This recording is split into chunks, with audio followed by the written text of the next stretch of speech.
subpersonalities. Having accumulated enough power and having mastered certain practices, they are capable of a conscious rebirth. In other words, when manifesting in a new body, such a subpersonality remembers all of its past experience and knowledge. It is able to control not only the body, but also the flows of real power, which gives it undeniable advantages over a young, unformed personality. Thus, the subpersonality has access not only to the life force of the host, but also the life force of other people, which is what it actively uses, taking this power from the living and accumulating it for itself, in order to seize power over new personality in the next rebirths, as well to enslave it, and kill the living for prolonging its life. Such living dead do great harm to the living. This becomes especially dangerous and can have catastrophic consequences for all humankind. When such active subpersonalities unite, seize power, and create situations on the world political arena in which entire nations perish. It is important for us, the living, to be aware of this problem and to be able to defend ourselves, not to let the dead rule this world. The dead should be in the world of the dead. They have no business in the world of the living.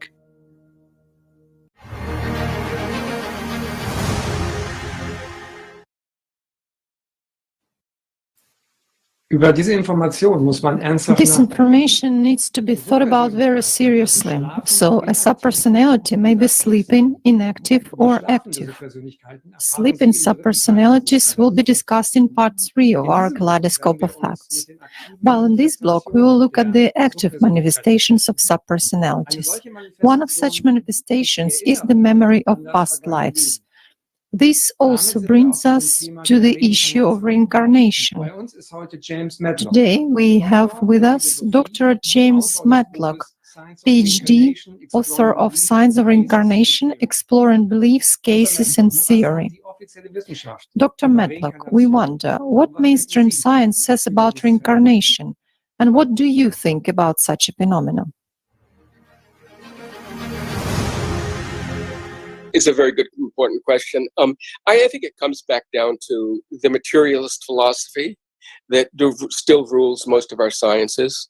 I mean, under materialism and the associated physicalism, the consciousness is generated by the brain, right?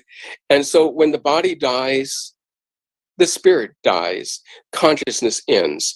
There is no possibility of any survival of death, much less reincarnation, right? There's just postmortem survival is just impossible from their point of view. So as long as materialism and physicalism rule in the sciences, I don't think this is going to change. Now, the hopeful thing is that they're coming under more and more and more stress. There are more and more people in different fields that are beginning to challenge this sort of thinking. Different societies, different cultures have different beliefs about reincarnation. But I believe that they all began in this sort of empirical way by seeing these signs, hearing stories like this, seeing children's behaviors, and concluding that there was reincarnation. And we find, for instance, in Buddhist cultures, where the idea is that reincarnation has to occur at conception, that the intermissions between lives, the length of is always more than 9 months.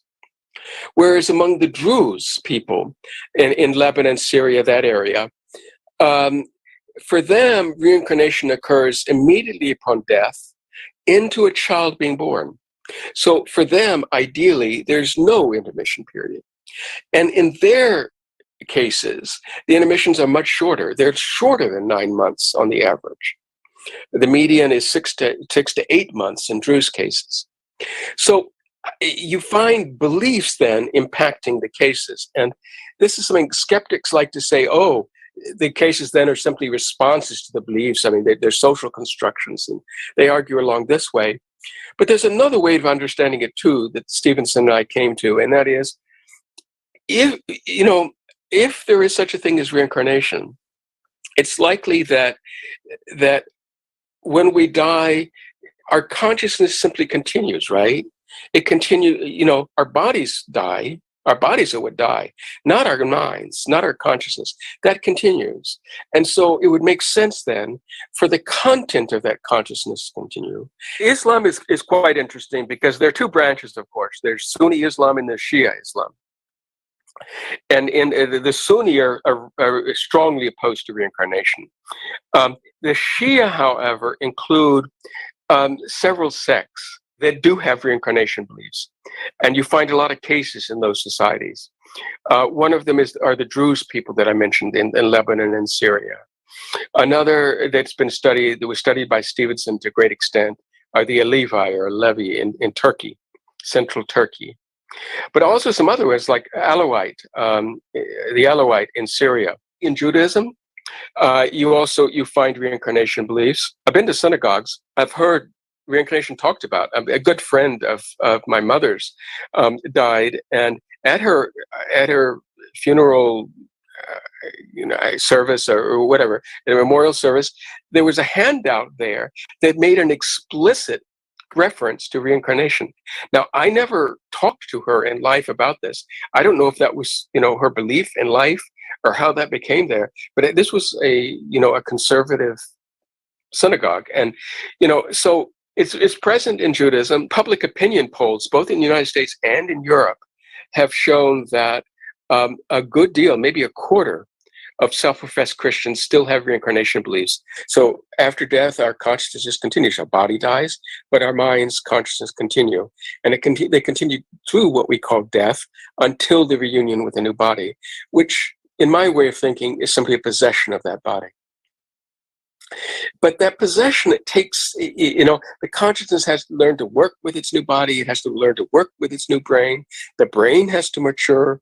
We know this. This is why, we're not fully developed when we are born, right? We take years to develop. And, over that period of years, the brain becomes more and more sophisticated, and the link between consciousness and brain becomes tighter and tighter. And during that early period, when it's less tight, right, it's more possible for these memories to come up to the surface of consciousness, because I think they're there. I think they're there in the subconscious part of the mind, but they have to come up to the conscious awareness part, and that's easier when the brain is not fully in control.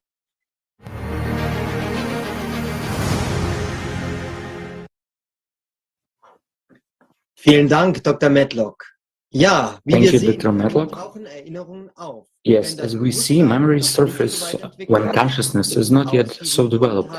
That's why children have the most frequent manifestation of past life memories. Such cases have been studied and confirmed by scientists around the world. For example, Ian Stevenson, MD, director of the Department of Personality Studies at the Virginia Department of Psychiatric Medicine, and Dieter Hassler's 20 years of research. Studies have proven that reincarnation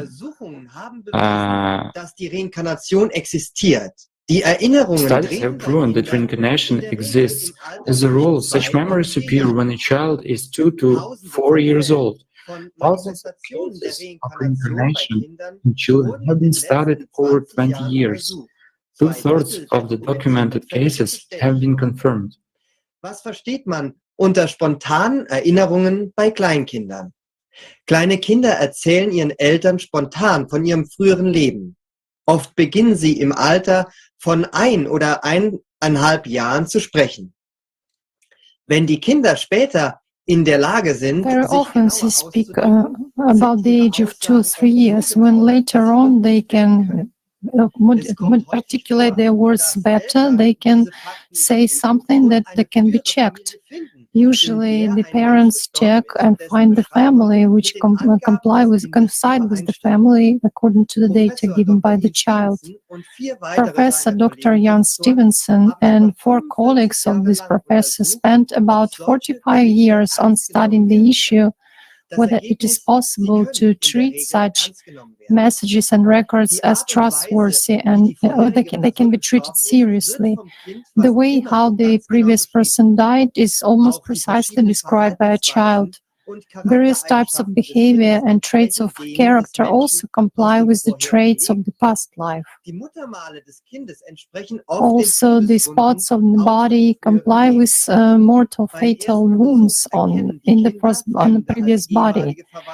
During the first visit, children recognize unfamiliar people as former friends or relatives. They spontaneously address them by the name. They're familiar with their previous home, and they know very facts. Stevenson and his other colleagues, researchers, detected about 3,000 cases all over the world and confirmed many of them. 2/3 are from the Southeastern Asia and 1/3 is from the rest of the world. We will tell you about some of the cases. A well-known case is Varda Carmen. She told details of her lives in childhood about the individual named Anna Frank. Her family had no answers for her. When Barbara was born, Anna Frank's story was still relatively unknown because she died in the concentration camp Bergen-Belsen just 9 years earlier. When Barbara was a child and visited Amsterdam with her parents, she was able to find the way to Anne Frank's house and identify details of the design and furnishing of the house that has been altered since Anna's time. The following story is about a child who recalls that he himself used to be a grandfather. We'll share a few episodes from his life. Herbert was born in 1997. Today he is 25 years old. When Herbert was 3 years old, he and his father were playing football. Suddenly Herbert told his father, "Do you know that I'm your father?"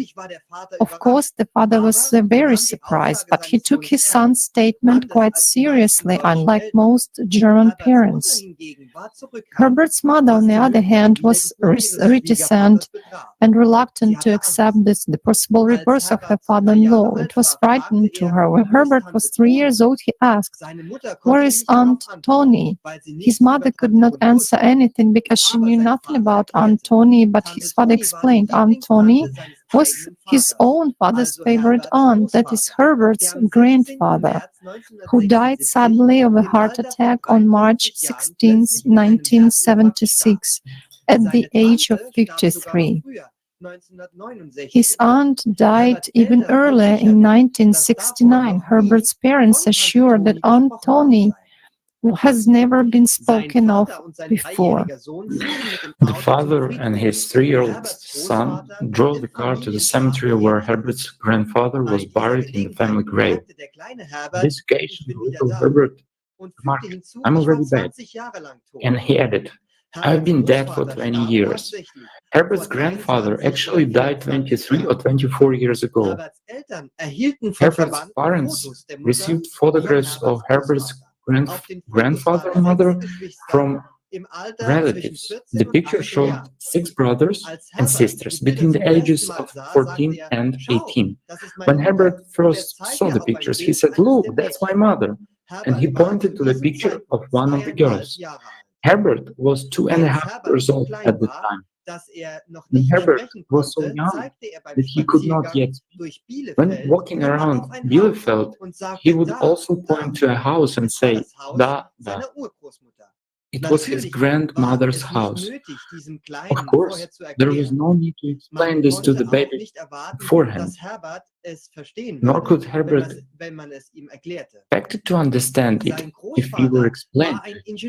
His grandfather was an engineer who was interested in biology, mathematics, physics, and chemistry, and was well versed in these subjects. Today, these are Herbert's main areas of interest. He is good at it. Another striking story. Zlathan Misha was born in 48 in Pradesh, India, to an intellectual and wealthy family. When she was 3 years old and driving with her father past the town of Katni, more than 100 miles from her home, she suddenly asked the driver to turn off, as she put it, to my house, suggesting that they could have a better cup of tea than on the road. Soon, she gave more details about her life in Katni. She said her name was Bia Patnak, and she had 2 sons. She spoke in detail about the house she used to live. Swarnlata said that Bia had been treated by Dr. Abhrat in Jabalpur and died of a sore throat. In the spring of 1959, when Swarnlata was 10 years old, news of the incident reached Professor Sri Banerjee, an Indian paranormal researcher. Banerjee, taking notes, went to Katni to check the truthfulness of Swarnlata's memories. Using only the description given by Swarnlata, the house was found. It belonged to the Pathaks, a wealthy, prominent family with extensive business interests. The family confirmed everything Swarnlata told them. Bia Pathak died in 1939, leaving behind a grief-stricken husband, 2 young sons, and many younger brothers. These Pathaks had never previously heard of the Mishra family, who lived 100 miles away, and the Mishra family did not know of the Patnak family. The next scene in the story sounds like an Agatha Christie's story. In the summer of 1959, Bia's husband, son, and older brother traveled to Chhatkarpur, the town where Swarnlata now lived. They asked 9 others to accompany them to Mishra's house, where they arrived unannounced. Swarnlata immediately recognized her brother and called him Babu. 10-year-old Swarnlata walked around the room looking at each man in turn. Some she recognized, others were unfamiliar. Then she came to Sri Chintamani Pandey, Bia's husband.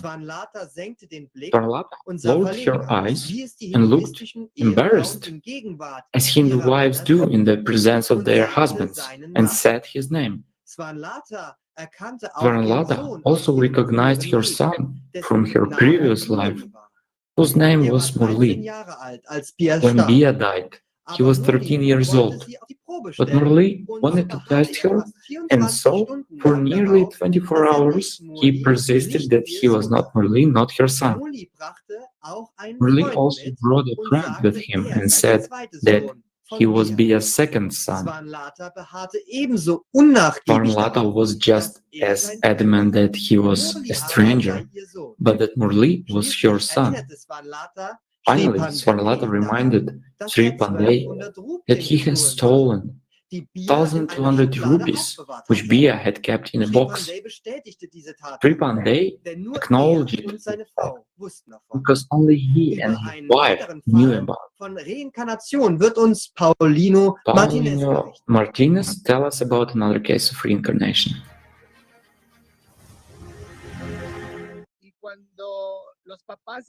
And when his parents addressed me, they told me that they wanted me to interview him. And when I interviewed him, I did not have the impression that I was talking to a child, not to mention a 4-year-old child. He was already talking like an adult. He was a little adult. He was already talking like an adult person, and he expressed himself with words that for a 4-year-old were difficult to pronounce or to have in his vocabulary. The words were very professional or very technical. He ended up asking his mother for tequila or cigarettes, or he would ask for things that were inappropriate for his age, and that is why his parents were very worried.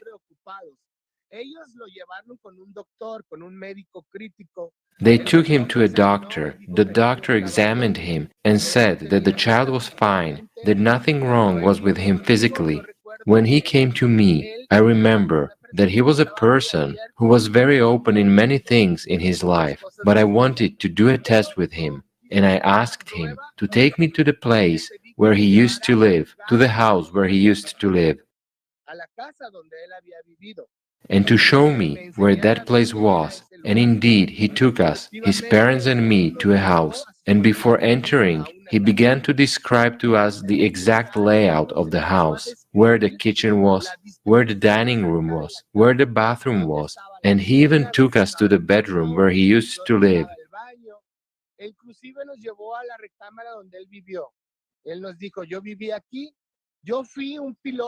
He told us I had lived here. I was an aviator pilot. He was a fighter in the Second World War.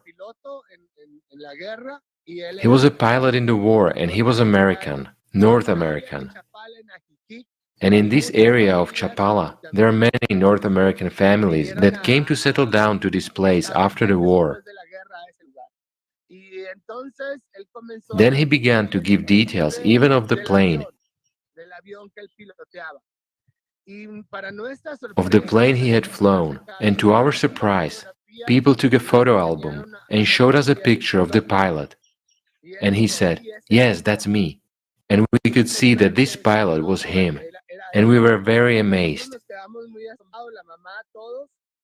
He said, "Yes, that's me." According to my experience as a psychologist and psychotherapist and shaman, these manifestations can emerge at any stage of life, but they especially often emerge in childhood and adolescence. Some cases were even violent. We encountered a 10-year-old girl who had an experience like this, and she attacked her family, and there were about 4 or 5 adults, but they could not control her.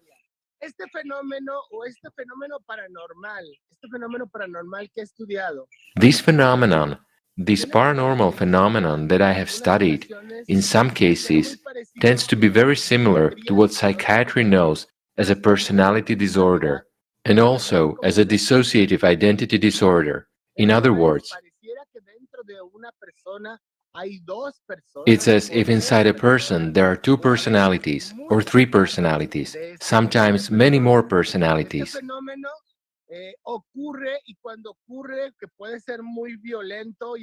When this phenomenon occurs, it may be very violent and aggressive.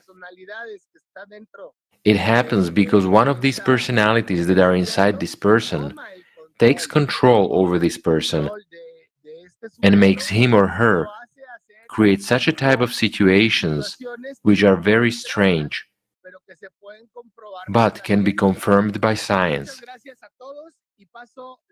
Thank you very much to all, and I pass the floor to the next speaker.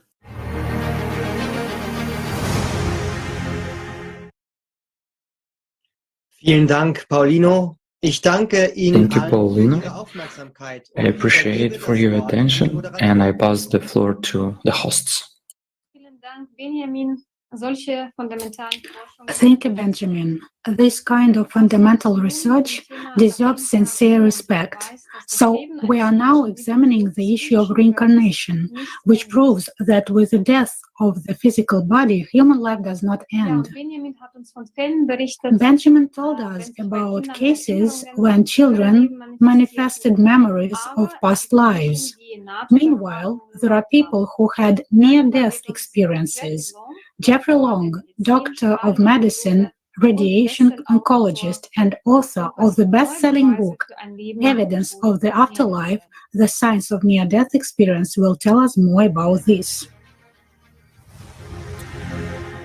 Since scientists respect evidence and reasoning, a lot of the evidence that supports life after death that encourages scientists to believe there's scientific evidence of life after death comes from a lot of observations, a lot of good studies that have been done, all suggesting that life after death is a reality. And I'm an expert on near-death experiences, by the way. I've studied over 4,000.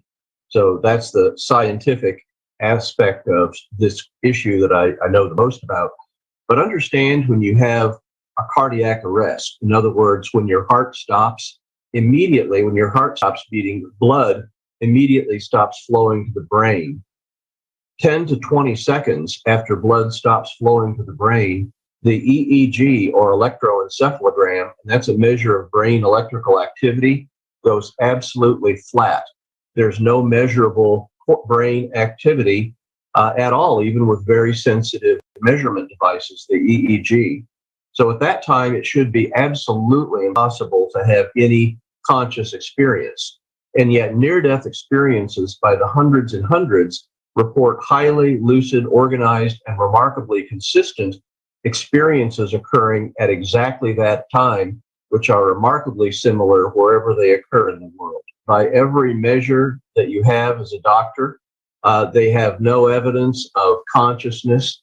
They don't have any evidence that their brain is functioning at all. They're literally in a coma. It's beyond unconscious. I mean, by all clinical measures, they are literally dead. They don't respond to painful stimuli, no pupil reflexes when you shine a light in their eye. So physically, they're absolutely dead and shouldn't have any memory.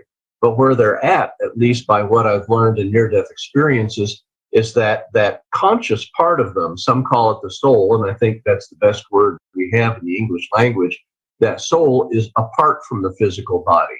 That soul is actually experiencing, perceiving, aware, and remembering in great detail what's going on at the time they're physically on Earth, clinically dead. So that's a part of what makes near-death experience research so exciting, is that kind of evidence that even by all appearances, a person is dead, and yet there's that survival of who we are, what we are, everything that we are, personality, memories, consciousness goes on, surviving even severe physical trauma, even what appears to be clinical death. Typically, when they have that close brush with death, when they're physically unconscious or clinically dead, their consciousness rises up typically above their body. From that vantage point, they can see and hear ongoing earthly events, including other people frantically trying to bring them back to life. But in near-death experiences, when they report that, it's called an out-of-body experience, what they see, what they're hearing, when they check it out later, is absolutely, completely accurate, even down to the finest details, almost all of the time, which is absolutely amazing, given that their physical body down below them is unconscious or dead. There are many and large number, actually, that talk about remembrance of prior lives, indicating reincarnation. In near-death experiences, that usually happens when they're sharing about their life review, where they see part or even all of their immediate prior earthly life. And that occurs in about 20% of near-death experiences. But some of the times when they have these life reviews, they actually become aware not only of their immediate prior earthly life, but lives before their earthly life, lives that could have been decades to even centuries prior to the time that they were living on Earth. And they can describe in fairly vivid detail what their life was like.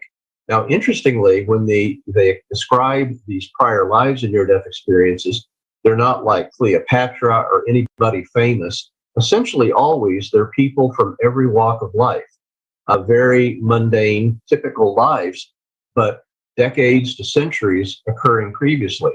And even if they were a male in their earthly life, they might be a female. If they were a female, they might have been a male. Doesn't seem to make any difference. But here they are with very detailed memories of a life that existed far prior to their earthly life.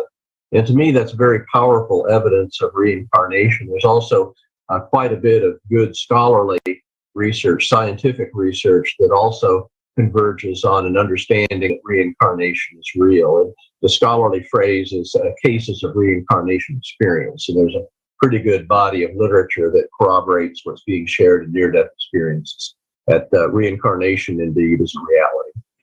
We do have one or several cases shared with us on the nterf.org website, where they did try to check some details of their awareness, and they actually connected. One interesting example is a person who became aware of themselves in the early 1900s in Germany. They actually went to that area of the city that they saw in their reincarnation awareness during their near-death experience. And even though all the buildings were down and the streets were different, when they checked on it and looked at historical maps, they found their remembrance was absolutely accurate down to the finest details. There was the buildings, the street names, that was all real. So we don't have a lot of experiences like that, because don't forget, a lot of these reincarnation remembrances are centuries and centuries old of people from everyday life, where there really isn't or wouldn't be expected to be anything really left that they could point to as being evidential. Even if they checked it out, it wouldn't be of historical record anywhere. But we do have several that, in fact, there's been some other reports. With one very dramatic one reported here in the United States, where a boy was aware that he had a prior life as a Japanese fighter pilot in World War II. And they were able to identify the location of the plane where it went down, a lot of details about the Japanese fighter pilot's name, a lot of personal details about them that he could not possibly have known other than from a true reincarnation experience. So there are certainly some very well documented cases like that. When I look at these stories, I am myself a scientist, so I'm always looking for alternative explanations. Is there any other explanation for what we're seeing? And after having scientifically considered that now for over 20 years, I have to conclude that the remarkable consistency of near-death experiences, and certainly some strong reincarnation evidence, no alternative explanation. Skeptics have never come up with an explanation of near-death experiences, or these cases of reincarnation experience either, for that matter. So after carefully looking at all these cases, any possible explanations, I've concluded that without a shadow of a doubt, this is really seems to be the initial pathway of what's described in a near-death experience after permanent irreversible death. So this seems to be basically telling us this is what happens in a near-death experience. I went from over 20 years ago not being sure if this evidence was real, if there really was any evidence of life after death, to now being convinced, absolutely convinced, based on evidence that there is life after death.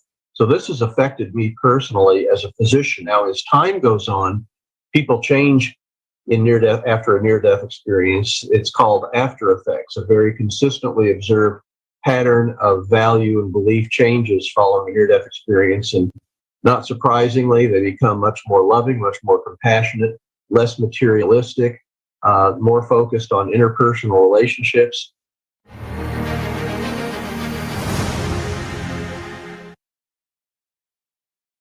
Vielen Dank, Dr. Long. Es ist wichtig, dass Thank you, Dr. Long. It's important that the scientists talk about the facts of life after death, because it changes the very approach to life. And after such insights, people also begin to change. In understanding comes how important it is for the knowledge of human essence to be spread and promoted in society. And we continue our kaleidoscope and proceed to another manifestation of subpersonalities, a voice in the head. Maria, please tell us about your experience.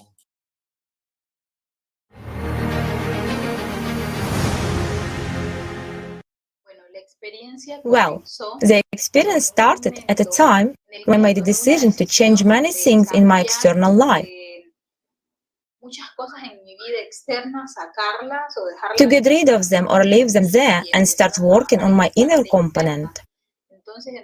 So at that moment, I began to realize that there was a voice that in some way dictated certain actions that I did, that I performed, and that I had never had before.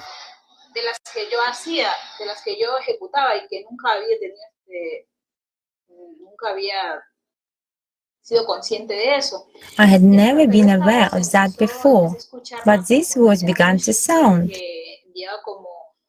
I began to hear it send out very subtle phrases like, it intervened, it attracted my attention. because it told about such things like which didn't appeal to me, about science, about important information. But after hearing that clear voice, the voice of a man in my head, I began to have a dialogue with that voice, until it got to the point where that voice began to dictate to me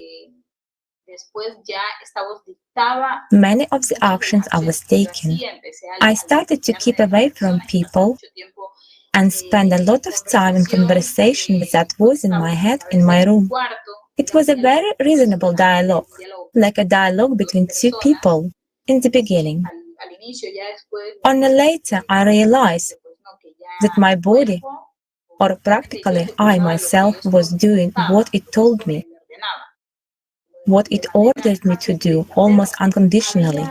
But somewhere in this experience there was an observer who, thanks God, woke up and began to realize that no, it's not you who is living. There is something else living through you. And this is where it was. I remember from that experience that he told me not to tell anyone that we were talking, because otherwise we would not be able to talk anymore. And also people would say that I was crazy. And I also realized that when I started to pay attention to that voice, a very strange power came to me, like a very strange energy, as if I got strength and big hyperactivity. I wanted to do many things, to go out and exercise, to attract a lot of attention. I hadn't been like that before. Now it had become much more acute, and it also allowed me to realize what I had told about before, that there was something living through me, and I did not understand what it was. Anyway, at some point, I decided to see a psychologist and a psychiatrist. However, knowing a little bit the medical terms, because I'm a doctor by profession, I understood that it has nothing to do with medicine. This went beyond medicine, and that part was something transcendent that I didn't know about. In any case, I went through the treatment. I meditated with a psychologist who told me that it was an illusion or a hallucination. And the psychiatrist also told me that this was depression with symptoms of mania and things like that. But the truth is the one who was experiencing it was me. And I knew it wasn't what they were talking about, because I knew the medical concept that did not relate to the experience that I had. And I also started taking the medicine to see if it would go away, and it did not. So I just took them for a short time and then stopped. I decided to start with myself, to find the way to get rid of it. And then what helped me to get out of it was that once when I'm sure it was the first time in my life, when with such determination and honestly, I asked God for a chance and light to get rid of it. And then I began to feel a kind of spark in my chest that began to kind of appear, a spark that was caressing me inside my chest in a very strange way, but very, very, very faintly. And I remember that what I was doing was holding on to that feeling, to that sense, holding on and not letting it go anymore. I was there. I was cultivating it more and more. And so I started to distract my attention from that experience, and to focus more on this part, which practically blocked the previous experience.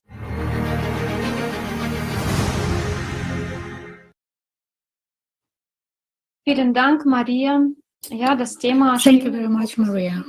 The topic of voices in the head is relevant and close to many people nowadays. Moreover, many mentally healthy people hear such voices. What kind of a phenomenon is it? What is the nature of those voices in one's head? We discussed this subject with a psychiatrist and a psychotherapist, Diana Lenik, and suggest watching a fragment of the interview.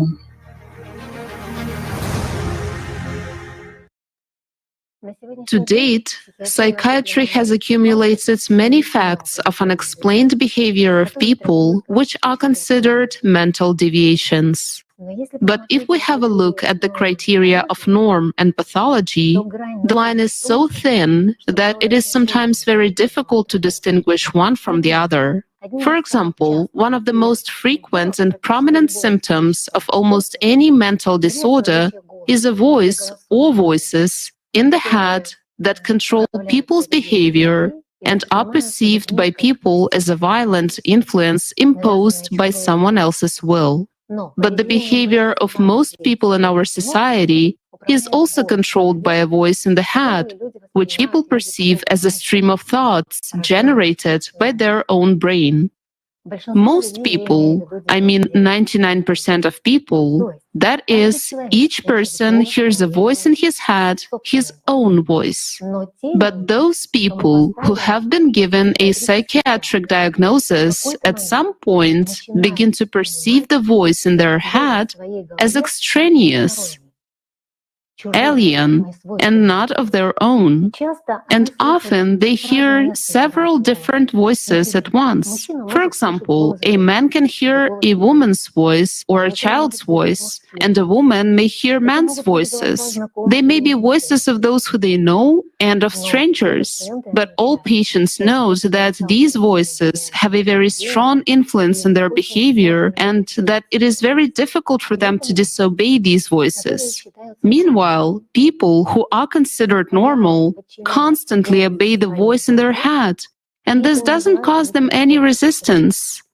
Under the dictation of these voices, people quarrel with each other, say to each other a lot of unpleasant and strange things. They often agree without thinking with what sounds in their head, and then they themselves wonder, did I really say so? I couldn't say that. Why is it that all of a sudden this inner speech, which in general is so familiar to every person, at some point begins to be perceived by our brain as extraneous, unusual for the person himself? In psychiatry, voices heard by mentally ill people are called perceptual deceptions. In other words, patients hear something that does not exist. It only seems to them. That's why they are patients. And most specialists today adhere to this view of auditory hallucinations.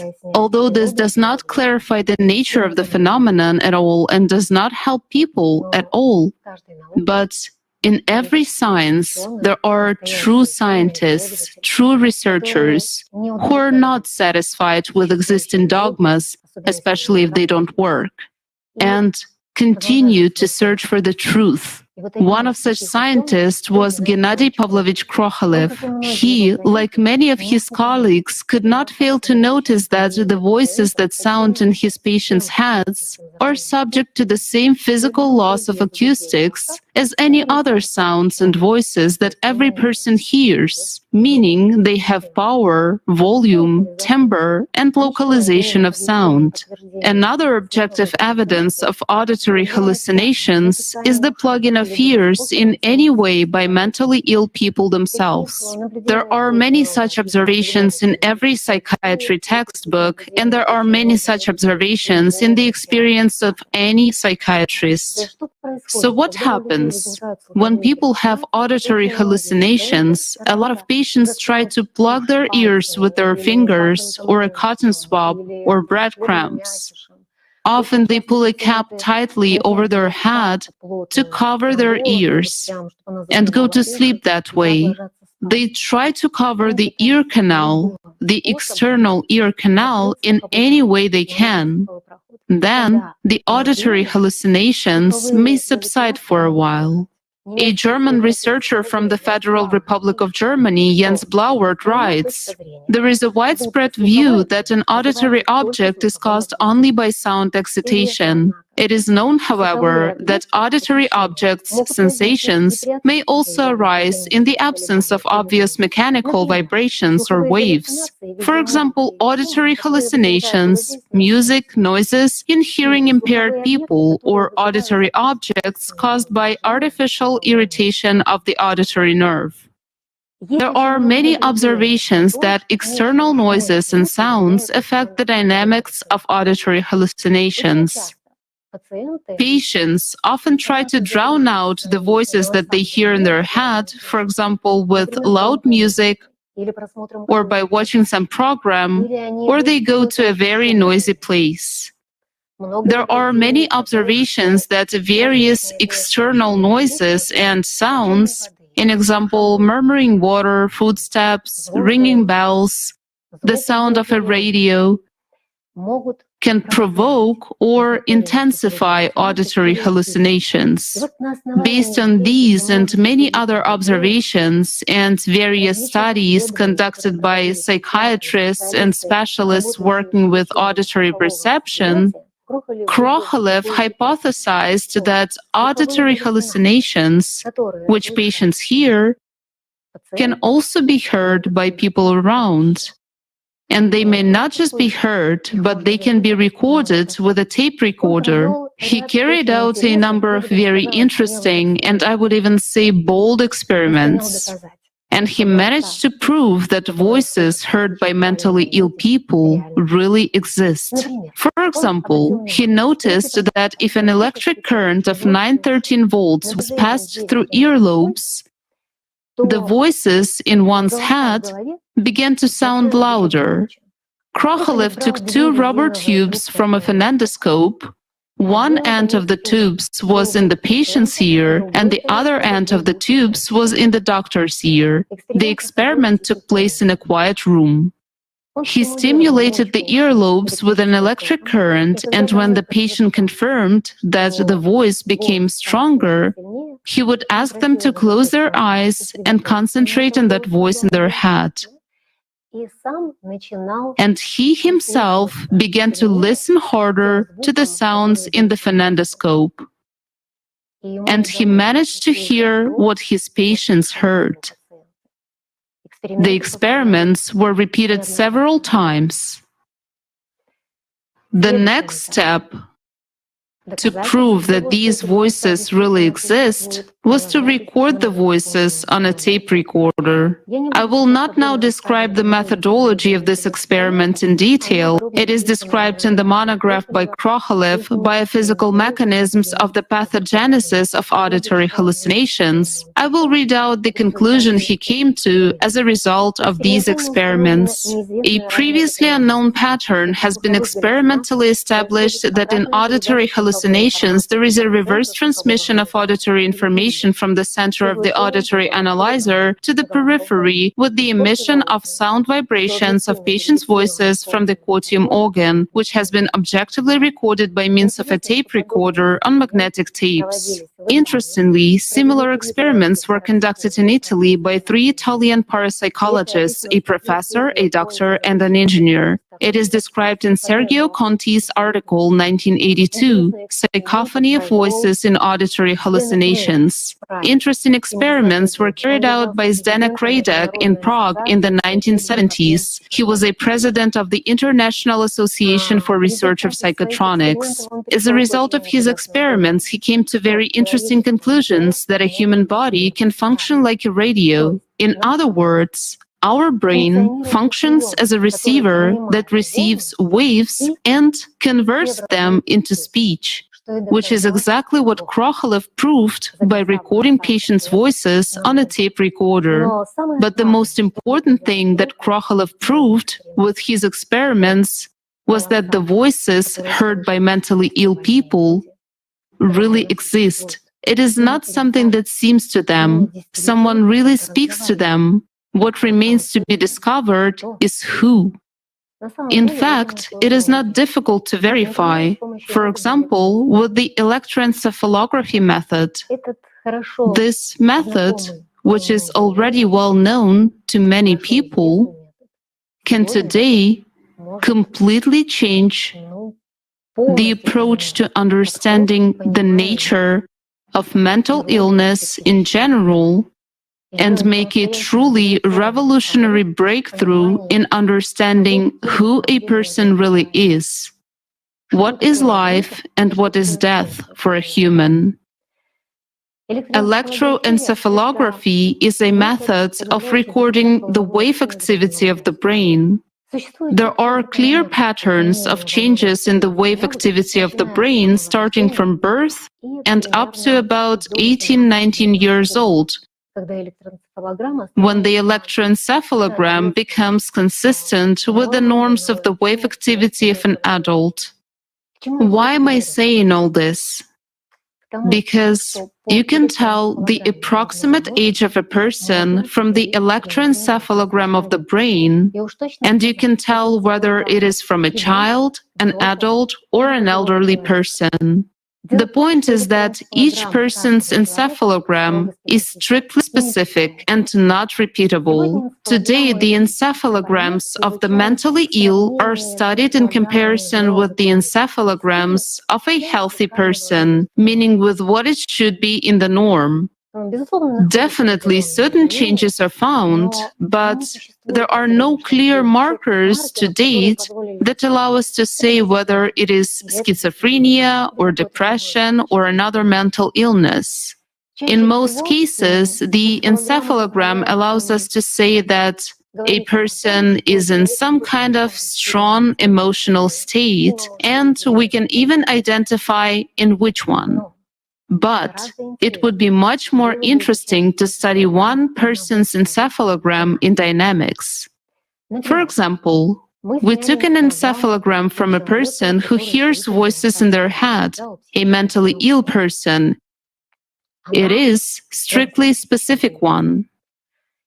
And if you then take an encephalogram at the moment when the person hears these voices, or, for example, when he has a very intense anxiety attack, or when his behavior changes in such a way that he becomes unlike himself, and if we find that an encephalogram does not match the original one, it tells us that in one person there are two different people. The brain registers this. In terms of today's science, this is a dead end, a psychiatric diagnosis, and that's it. Such studies were carried out in patients with dissociative identity disorder or multiple personality disorder, and it was found that in one person there are several personalities and sometimes several dozens of personalities. This is a fact, an irrefutable fact. Everyone who observed these patients saw that in one person there were completely different individuals with a different set of habits, patterns of behavior, skills, with different levels of intelligence. And everyone was well aware that this was not an acting, not a performance, that there was really something wrong with the person. But what's wrong? And instead of sorting it out, there are now a lot of methods how you can get rid of it. But get rid of what? Maybe it's time to sort it out? Where are several people hiding in one person? Maybe it's time to figure out who a human being really is? Let's take Billy Milligan again, because he was studied quite seriously by intelligent people at that. They saw that electroencephalograms showed that those were completely different people. Right. It was absolutely provable. Mm-hmm. Our neural group glows in an absolutely the same and identical way when we live in it. It's impossible to confuse two encephalograms of different people. It's unrealistic. It's like a retinal pattern, like fingerprints. So is the work of our neural group. This proves that it was a different person. Yes. Do you know what else it proves? The most terrible thing. Why wasn't it emphasized? And why didn't it go further? I'll tell you the prehistory. My friend, a good friend of mine, defended a thesis in his time. I once mentioned that this thesis was immediately destroyed together with the documents. The thesis exactly contained evidence that there is life after death, let's put it mildly, and in such a peculiar form. The evidence was actually based on fundamental scientific research. including examination of maniacs and masses of other people and so on. However, when studying those very electroencephalograms and conducting psychological tests, well, it is clear that he defended his work in psychiatry with a little bit of military bias. But it doesn't matter. The man simply had such a job. He uncovered something that really scared many people, and a lot of people who studied.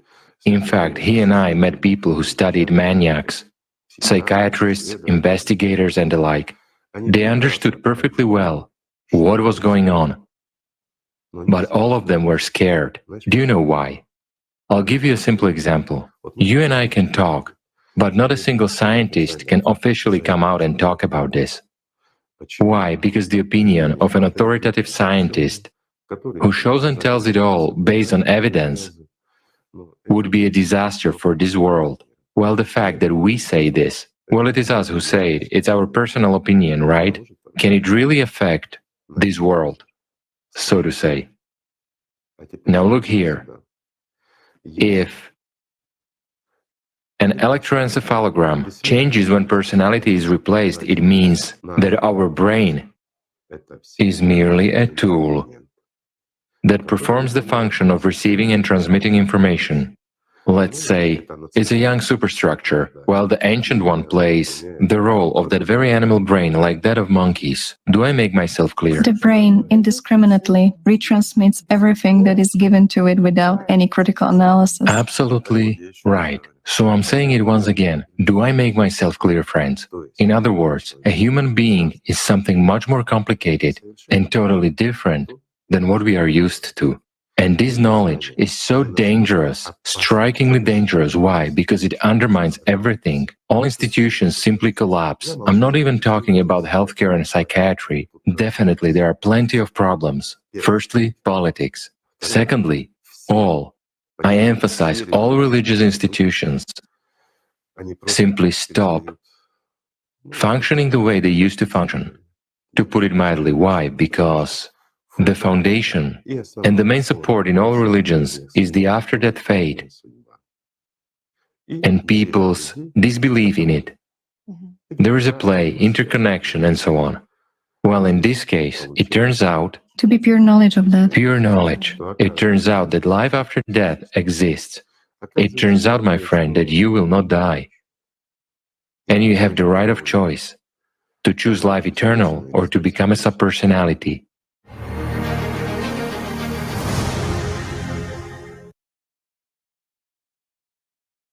Danke, Igor Mikhailovich. Danke. Thank you, Igor Mikhailovich. Thank you, Diana. This is a very important question, who a human actually is. We will certainly come back to it. Voices in the head is one of the acute and urgent subjects, not only in psychiatry, but also for many ordinary people. It's important to note that the appearance of voices in one's head may be due to several factors. The first one is that psychiatry can deal with psychological changes in the brain, which can be treated.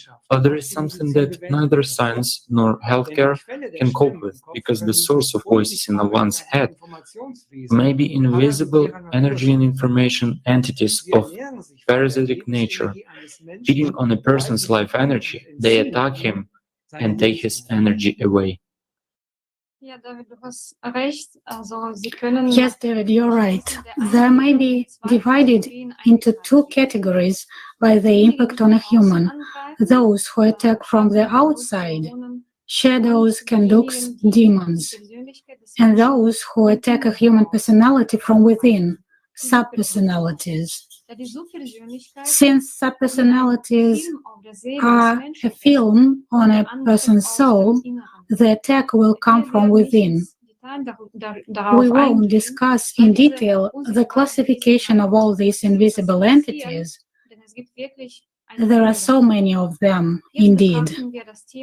We are now looking at how subpersonalities manifest and act in a person. We suggest watching an excerpt from the video Legacy of the Dead.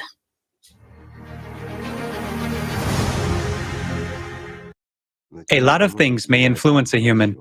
Consciousness throws in many various, let's say, sensations, combinations, and whatnot.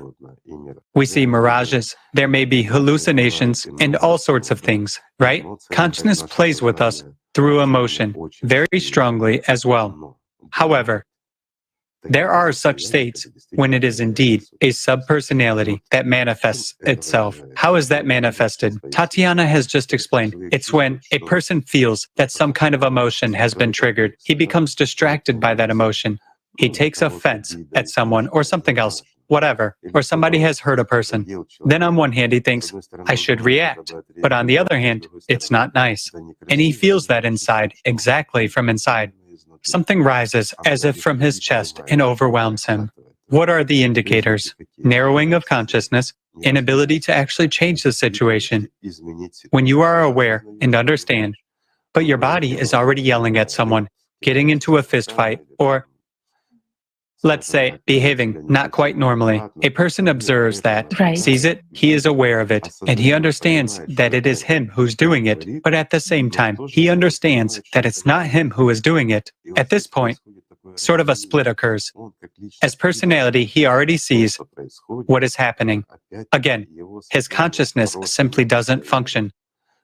He already receives information from primary consciousness that something terrible and incomprehensible is actually happening, while the person is helpless. He sees, but cannot do anything, and sometimes feels that something has taken possession of him. This is precisely a distinct emotional manifestation of a subpersonality. Why? Because at this time, it is scaring personality. Yes, the subpersonality has spent a lot of energy, but it has earned a lot more. That is such a one-off incident. However, there are frequent occasions when a human as personality doesn't even notice that activation of a subpersonality takes place, meaning a person sort of becomes a little bit distracted, and at this time, a sleep begins for him as personality.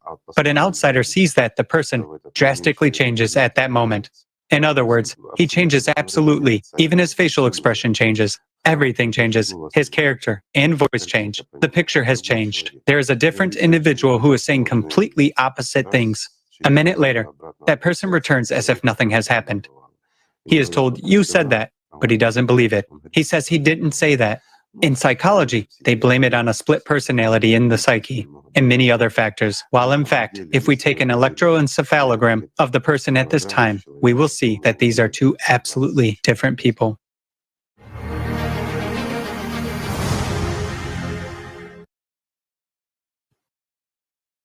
Vielen Dank, Igor Mikhailovich. Thank you very much, Igor Mikhailovich. I would like to note a few points. First point is that subpersonality attacks personality from within, and a person can trace these manifestations in oneself. The second point is complete replacement. When a person doesn't remember what happened to him during certain periods of time. Let's watch a video, and afterwards we'll continue discussing active manifestations of subpersonalities and how this threatens person.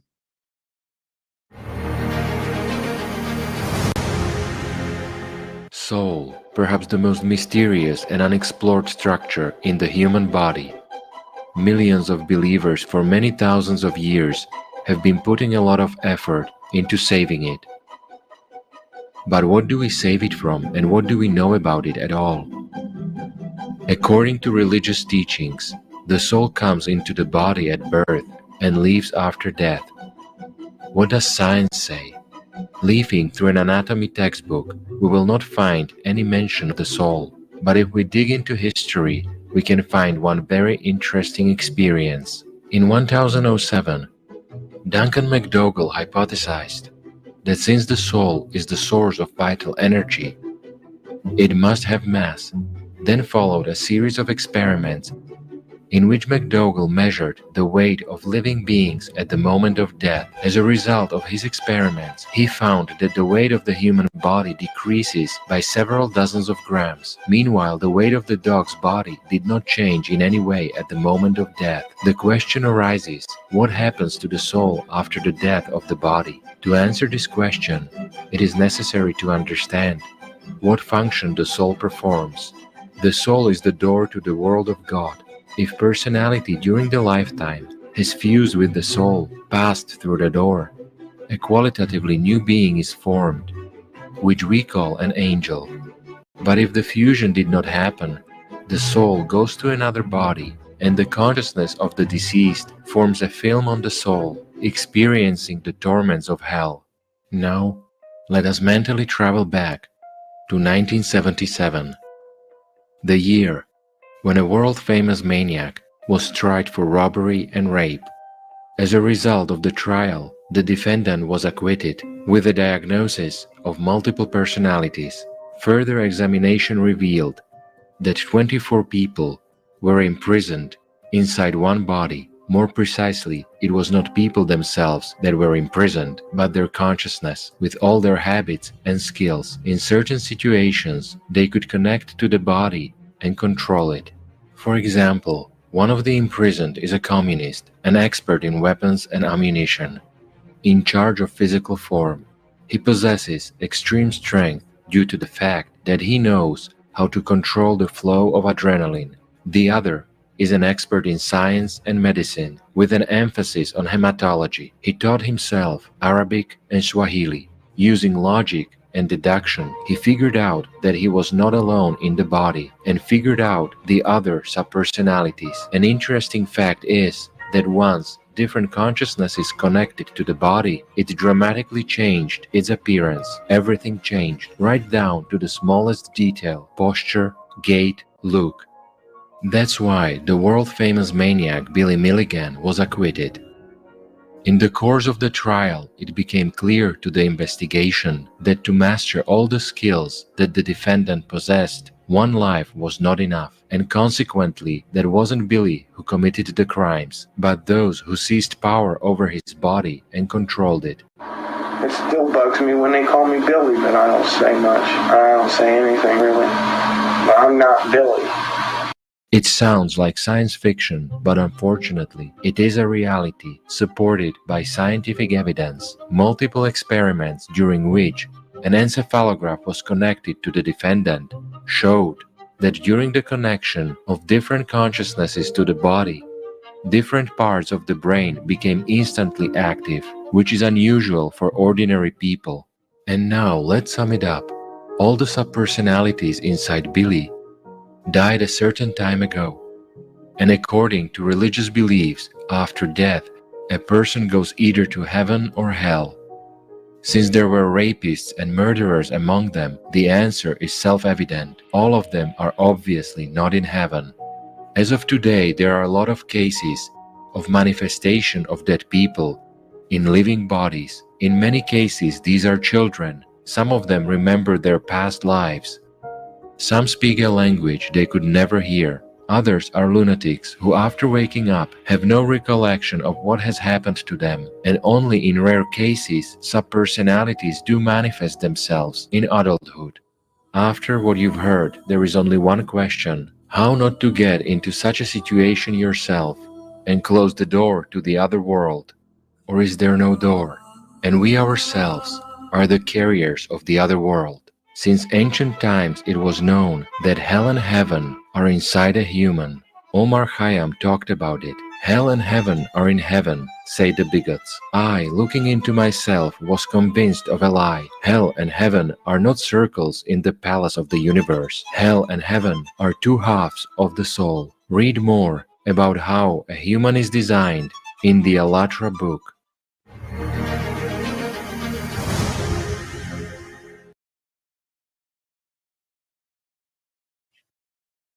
By the example of Billy Milligan, we can see what the result of a complete replacement by an active subpersonality can be for personality, when a subpersonality takes full control over a person's body and consciousness. Criminal Inspector Oana Paiko will tell us about one more of such manifestations.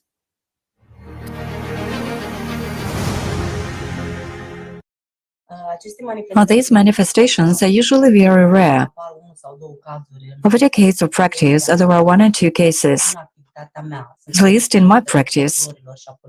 I am sure that in the work of prosecutors and police criminal investigators, such cases happen more often than in our field of attention, as we deal mainly with less serious crimes, especially committed by minors. In teenage years and adolescence, such a displacement of personality and intrusion of subpersonality happens in very rare cases. Most cases happen in childhood up to the age of 6, when a child starts behaving as an adult and telling stories from the past life. We're talking about things which he can't possibly know or can't have such information, but they do know it. Or a child comes to his parents telling them they are not his parents, but he occasionally loses touch with reality. But after the secondary research and hormonal changes at the age of 12 to 13, they usually don't appear anymore. Later, if personality doesn't develop, things become chaotic.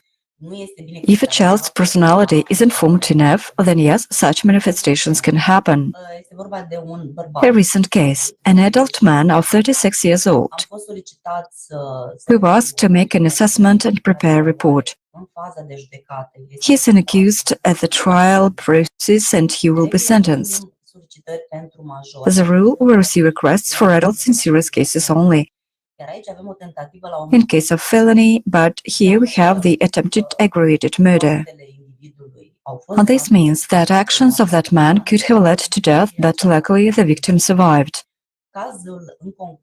What happened in this particular case? That man, let's call him Bogdan, had been in a relationship for a long time. The couple didn't live together, but they were seeing each other from time to time. Up to that point, everything had been pretty smooth, I'd say quite normal. His girlfriend, who I talked to, claimed that he, meaning Bogdan, never showed any signs of aggression. He treated her well. Instead, she noticed that Bogdan was a very reserved and discreet person. He didn't socialize and was a very silent person. So what we found out during the investigation, because I also talked to his first wife he had been in a relationship with for 7 or 8 years, and she also had a child, a 9-year-old girl. During that relationship, he committed violence, but these episodes of violence happened to him all of a sudden, followed by the display of affection, meaning he was usually a calm and gentle person, even craving affection and behaving very nicely. But all of a sudden, these manifestations appeared, which she characterized as jealousy, extreme paranoia, desire to control her totally, from the way she dressed to who she met with, culminating in violent physical and verbal manifestations. She was forced to leave her home and applied to the authorities for a protection order, so that he would no longer have the right to approach her or her daughter. So the context of the crime was interesting for me because, as a rule, in similar violence cases, there is a so-called evolution, a gradual increase of it in a person's life. In Bogdan's case, he didn't drink alcohol at all, that is, he had no addiction to alcohol or drugs. Moreover, he had no other addictions, such as gambling or computer games, no addictions of the kind that lead to aggression, because they have a strong influence. On the contrary, these sudden losses of reality were very strange, and this is the most important from what he told me. He didn't remember what he was doing during these blackouts. In fact, this is the main difference between when a person is influenced by the third forces and when a subpersonality intrudes. If it is subpersonality, a person doesn't remember what happened in the given period, as if someone took his place. During the questioning, I explored the situation with amnesia for quite some time, because I wanted to make sure that it wasn't just an attempt of manipulation on his part, meaning that he remembers but uses this scenario with amnesia in order to get a lighter punishment. Nothing significant happened that morning. There were no arguments and no conflicts with his girlfriend. He just got into the car because they had some business in the city hall, and in the store they had to do some shopping, which they actually did. The two of them went there and settled everything. Again, they didn't talk about anything in the car, and there had been no argument before that. Then, at one point, she asked him for a cigarette. He told her he didn't care one. After that, he couldn't remember anything. But what really happened? They stayed in the car for 4 hours. At that time, he pulled out a knife and began stabbing her randomly in various parts of her body. She was defending herself with her hands, so most of the stab wounds were to her arm area, which in this case saved her life because no vital organs were affected. However, the wounds were quite deep, which required subsequent surgery and many days of medical care. But the girl survived. The fact is that during this 4-hour episode, when he kept her in the car, every time she asked him to leave her alone, he responded with one single remark: "Shut up, because if you don't shut up, I'll pull out the knife." There was nothing in the conversation between them that could reveal logical motive for his actions. Usually, in marital quarrels between partners, when violent manifestations of this kind occur, it's usually the one who makes some kind of claim, that is, argues with the girl, with the partner reproaching her for something. It is either jealousy, money, or other causes of the conflict. In this situation, she couldn't get a logical answer from him for 4 hours as to why he was doing that. 4 hours later, he suddenly gets out of the car, again for no reason. And she was helped out of the car by someone else passing by on the road, and they helped her to get medical attention. This is her story and the story of witnesses, because people who passed by the car later testified to what they remembered, but he only remembered the beginning, that she asked him for a cigarette, and that at some point he looked to his right and saw a woman who was all covered in blood. Confused, he got out of the car, and when he looked back, other people had already come and were helping her, and he left. He wasn't there anymore, but he has no memory of those blows. And the fact that his girlfriend told about the absence of his aggressive behavior in the past and the lack of motive for such instances confirmed my conclusion that it was an intervention of a subpersonality. There was one more episode in the life of this man which led me to the same conclusion. Once he was at home, he sat on his bed and nothing special was happening around. Then he felt the other Bogdan coming out of him. He felt that someone, the other one, coming out of him, the other person named Bogdan. So this again is a quite clear hint in this direction. In other words, an aggressive individual is verbally aggressive every day. He screams, swears, and at some point he explodes in aggression. But these behavioral turnovers, these sudden transitions from the calm temper to extreme manifestations are not natural. I mean, they are not natural from a psychological standpoint. They appear somehow suddenly. And I cannot explain this suddenly otherwise than the intervention of the active subpersonality over which he does not have any control. Exactly because of amnesia, the fact that he does not remember that time interval, right? What does this mean? This means that the other subpersonality has taken over his consciousness because there are several events when the person does not remember anything. This could be a brain concussion, for example, a knock to the head, and then there is a neurological situation when the person does not remember anything. It could be a non-organic problem, but rather a physical problem of the brain, when a person does not remember certain instances. But in this neurological case, the person is normal. Therefore, the psychiatric examination showed nothing that would evidence neurological problems or psychiatric problems. There was also no diagnosis of schizophrenia.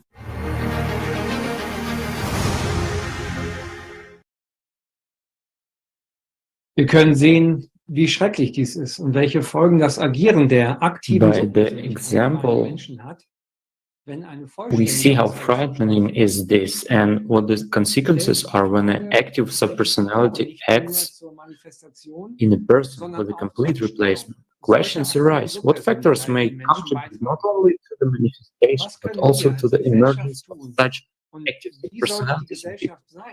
What can we do as a society? And what should society be like in order to avoid such manifestations? Alana, the floor is yours. I think intervention should take place in early childhood. But this means that parents and society need to have the knowledge and skills to be able to act. What does this mean? This means that a child's personality must be stimulated by all means towards healthy development. That is, in addition to education, means to create that very normal environment for childhood. That is, there should be no abuse, no scandals, no violence at home. And in the case with this man, judging from the information I gathered, there were no such manifestations in the family. It is not necessarily that he was traumatized, although it is possible that he has these episodes of his life, or children do not remember them. Under post-traumatic stress, yes, there is a shock. The subconscious mind shuts down those memories and the person no longer has access to them. There may have been trauma in the past. This is usually the main cause of multiple personality development. A child's personality is trying to cope with the shock of childhood trauma, does not have the right tools to do that, and then retreats into separate rooms. That is, makes room for other, stronger subpersonalities that can bear the stress, that can hold out longer. And then there appear appropriate conditions for an active subpersonality to get such a capture or control. But the most important conditions are that the current personality is weak and there is very strong active subpersonality.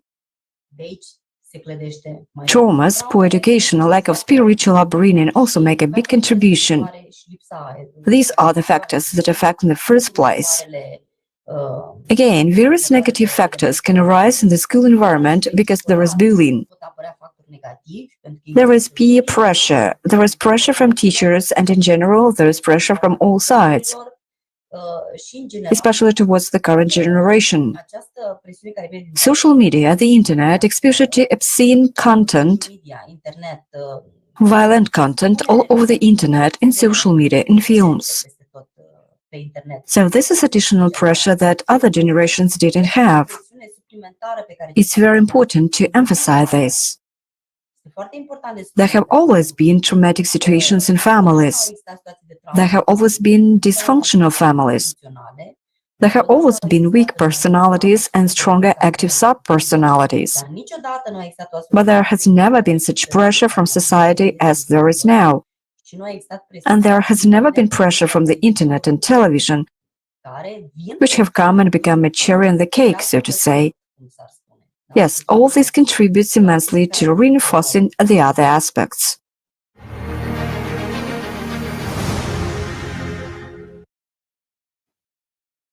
Yes, Anna, there is an understanding that our society is far from being perfect, and the conditions in which our children grow up are quite aggressive. Unfortunately, what we observe nowadays does not contribute to spiritual development in any way. Hence, it doesn't favor the development of a child's personality. Although childhood is an important period of time which has a direct impact on the further destiny and life of a person, here a question arises: what should be the punishment for such people if at the moment of a crime their personality has been completely replaced by subpersonality? Juana, the floor is yours. I would like to talk about what's going on now. Of course, science and the system of justice absolutely do not recognize the theory of subpersonality and the theory of past lives and reincarnation. It's not happening in science at the moment, yes, in the system of justice. I don't see this idea being successful or accepted. It fits more with the diagnosis of multiple personality. And then it is believed that the mind somehow creates these alternative personalities. But they are mental constructions. We can suppose they arise in the subconscious as a result of trauma. But they don't really exist, they are fictional. This is what psychiatry currently believes in, and so does the system of justice. And as for the responsibility for the committed act, the only criterion that is taken into account is sanity at the time of the act. That is, the person's awareness of what he or she is doing. If it is established that he or she is sane, then the person will be convicted and punished just as any other person who commits a crime or any act of violence. If it turns out that he or she has no sanity or did not have it at the time of the act, the person is no longer subject to criminal punishment, but is placed as a preventive measure in a psychiatric hospital for psychiatric care, where he or she stays for a fairly long period of time, usually decades, until it is determined that the personality disorder, as it is called, has improved, or the person is released on the condition of getting medication treatment. How this person should be punished is another matter, but it goes beyond the existent legal framework.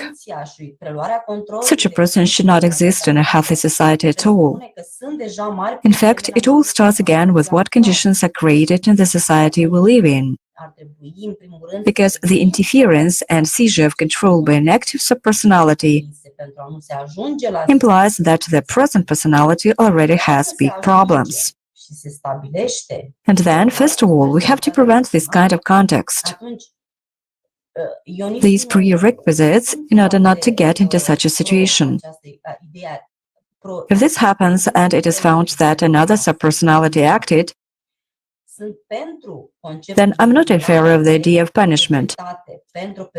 I support the concept of isolation from society for a certain period of time, as long as the person is dangerous and there is a risk that he or she will commit criminal acts again. Yes, in this situation, the person should be isolated as punishment in the sense of retribution. In other words, he or she should also suffer as his or her victim suffered, so that he or she can learn something. That's what punishment means.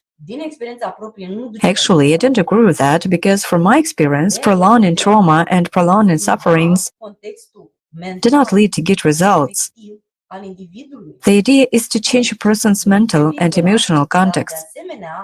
That is why he or she has to be isolated. But it is also necessary that in hospitals and other institutions which could support such people, they must receive therapy that includes the spiritual component and the physiological component, but not by means of drugs we have nowadays.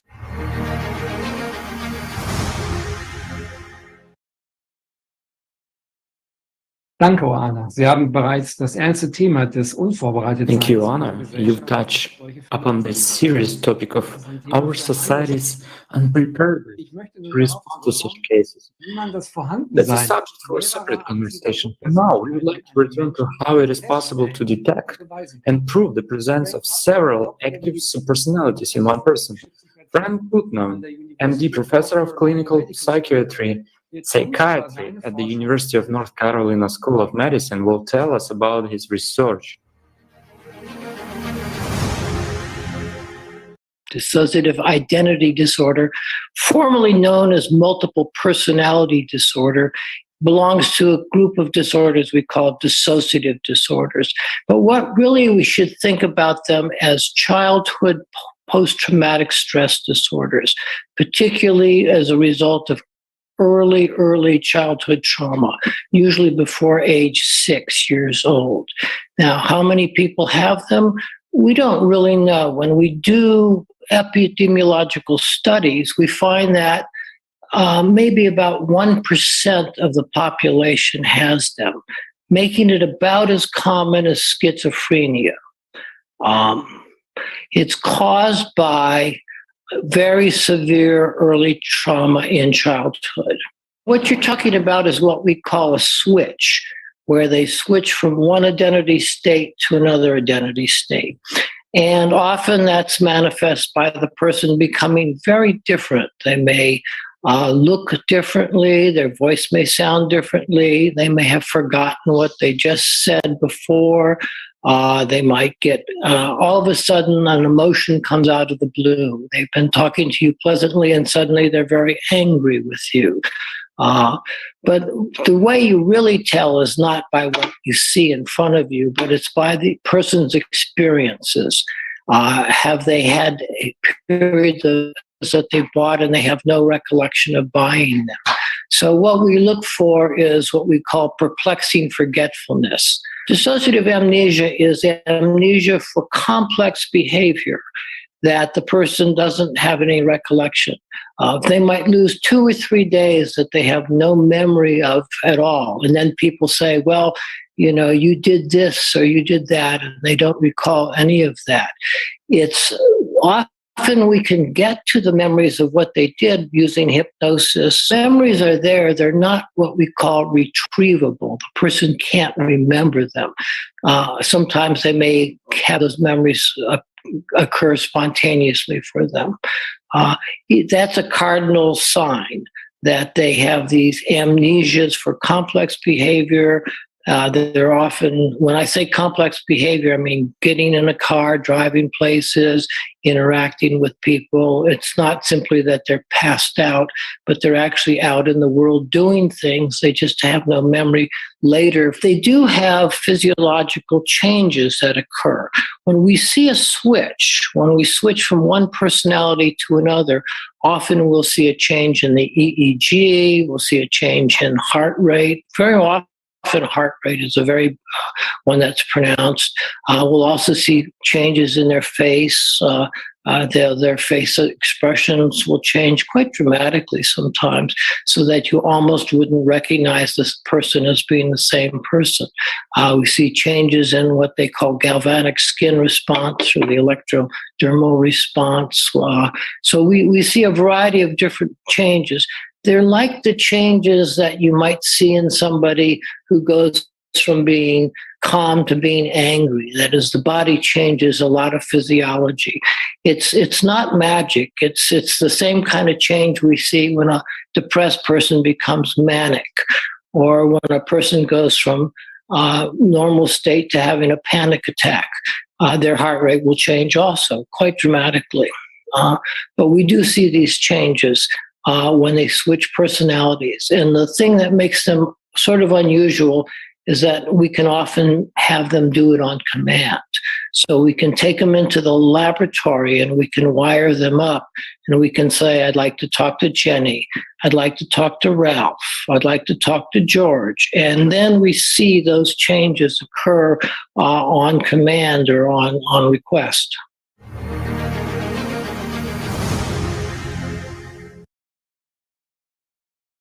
Thank you, Professor Putnam. Earlier, Diana and Igor Mikhailovich also touched upon the subject of brain encephalogram readings and the fact that they are individual for every human. This is important for further research and understanding of the nature of such a phenomena as the dissociative identity disorder. Today, we have with us Tatiana Zinchenko, PhD in psychology, psychotherapist, psychiatrist, psychologist. She will tell us about neurobiological research on dissociative identity disorder. Tatiana, the floor is yours.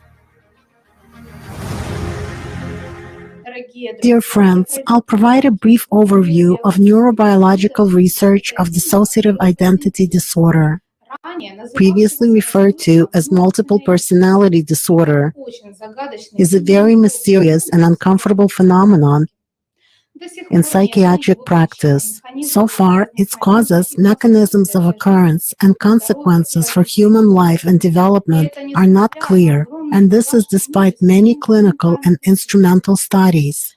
In scientific circles, a fierce debate has been going on for decades, up to a complete denial of this disorder, while its objective and unbiased study is in its embryonic state. What is the reason for such a state of affairs? Clinical manifestations of these disorders are well known, documented, and even repeatedly cinematized. However, they undermine all of our scientific foundations and religious concepts, understanding of the nature of consciousness and personality of a human being, and his or her after-death faith. For example, how can a materialistic scientific paradigm explain when the body of one person hosts several and sometimes a few dozens of other people, individualities or alter identities? Moreover, each of them has its own unique life story, character, qualities, talents, abilities, skills, and knowledge. They differ in gender and age, sexual orientation, facial expressions and gestures, movement patterns, languages they speak, and voice. Some may be criminals, alcohol addicted or drug addicted, or mentally ill. Others may have extensive knowledge in a particular scientific field, be talented musicians, artists, sculptors, dancers, have sports skills or martial arts skills. Notably, there is no way a person could have learned all this in his or her lifetime. When one of the alter identities manifests itself, not only psychological characteristics, but also physiological and biochemical parameters of the body, and of course brain functions change. Patterns of the brain's neural activity, its functional interconnection and morphology are as unique as fingerprints of each person. To study structural and functional changes in the brain during manifestation of different alter identities and moments of switching between alter identities, all kinds of instrumental neurophysiological research methods were used, such as different types of electroencephalography, EEG, functional and structural MRI, MRI at rest state and during various tasks, positron emission tomography, PET, etc. The results of these neurobiological studies mostly showed different neural activation patterns for different alter identities and core identities in the same DID patients, as if they were the brain activity of different people. For example, in EEG studies, they registered changes in bioelectrical activity of the brain in different areas, both in frequency and in coherence interrelation, interconnectedness between different parts of the brain. During the manifestation of different alter identities and the core identity. The slide shows a quote from a meta-analysis, qualitative analysis and review of several EEG studies in DIDs. Most interesting are the results of studies when the pattern of brain activity in patients with DRI during the manifestation of their alter identities was compared with the pattern that occurred during the imitation of alter identities by the professional actor's performance.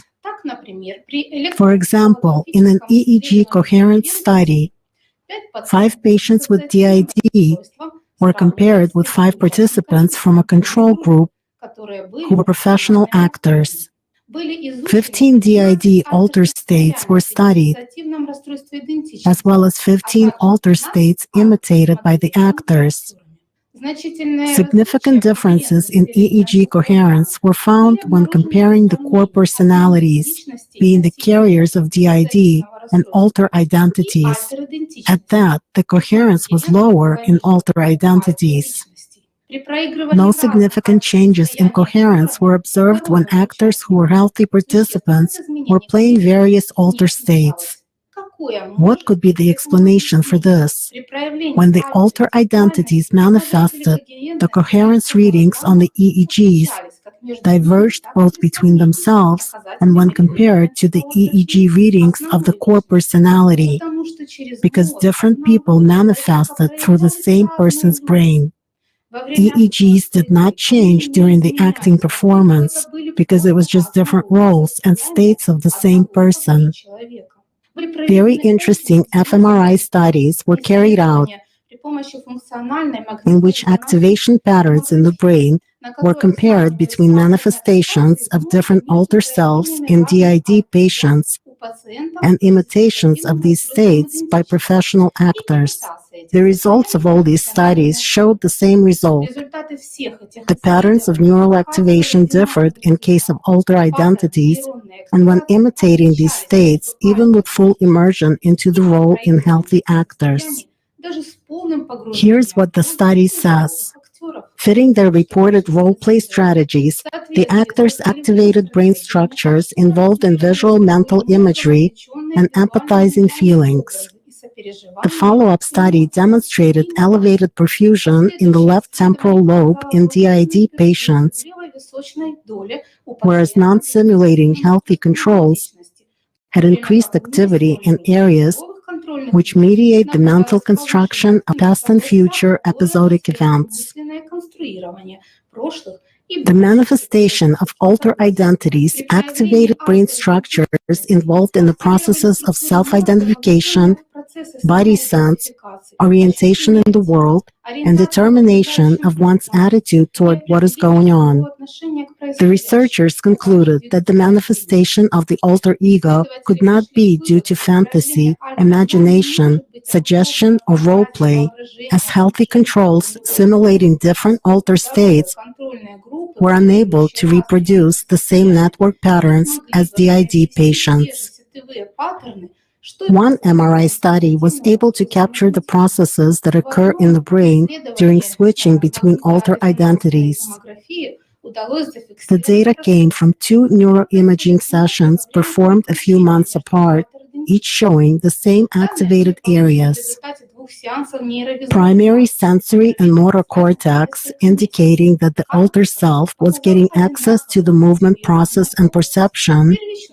Nucleus accumbens on both sides, an important component of the brain's reward system, which indicates that the alter gaining control of the body and the opportunity to manifest itself, feels tremendous pleasure in switching to it and really wants it.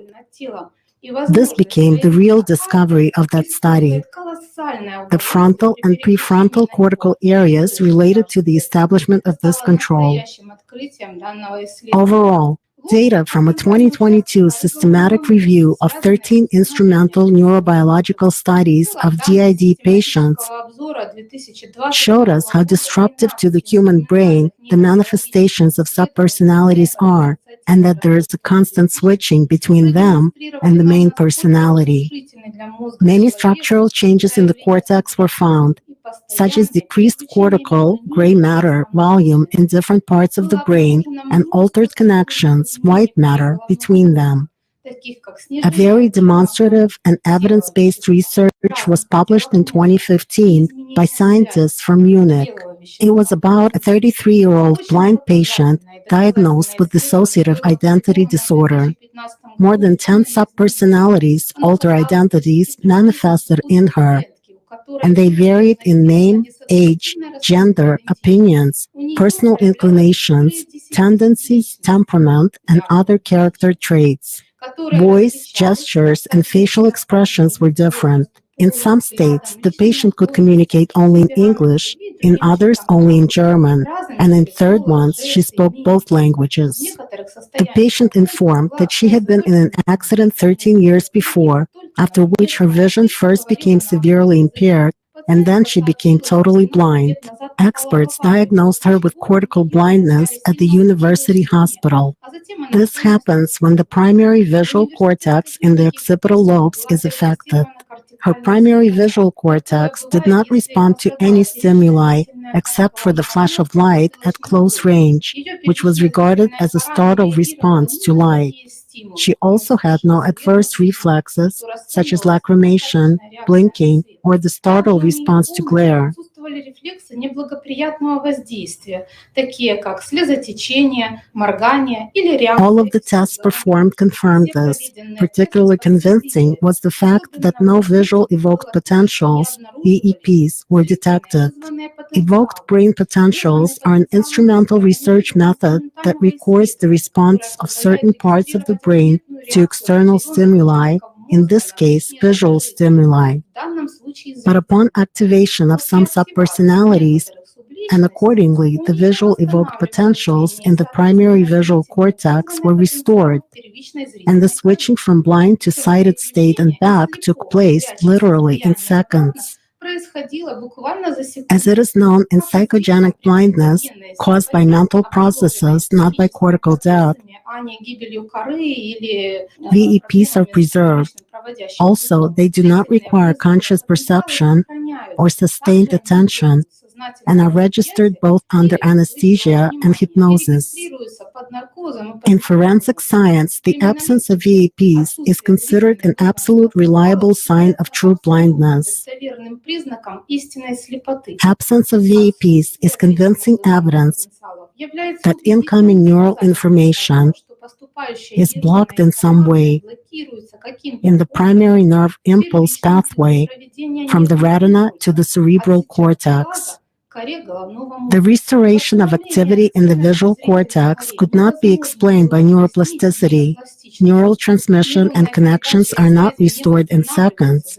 It is a long process that takes months or even years of constant training. Scientists were completely discouraged, and they raised the question of the nature of these alter identities and consciousness in general. Mental images are not capable of having such an impact on the brain with respect to the fundamental processing of early visual information and the corresponding perceptual changes. At present, there is no scientific theory capable of explaining the results of the above neurobiological and clinical studies. Obviously, we have encountered interference of another consciousness in the brain which identifies itself, meaning it has its own self with a different set of qualities and characteristics, a different informational content than the patient's consciousness. But all these manifestations are exhaustively explained by the manifestation of a subpersonality, or the personality of a past incarnation, which did not fulfill its inner spiritual potential, and due to certain circumstances, for example, in the case of a shock trauma, gained control over the body. A subpersonality is an active and aggressive parasite that takes advantage of a vulnerability factor, a person's childhood age and state of shock, to simply use and wear down this person's body. This is also confirmed by the results of neurobiological research. There are extensive structural changes in the brain matter, decreased coherence, and interconnection of its different parts as a result of seizure of control over the body by subpersonalities and continuous switching between them. Now, we have a unique opportunity to thoroughly study this phenomenon, since the information on the nature and manifestations of subpersonalities is presented in detail in videos with the participation of Igor Mikhailovich Danilov.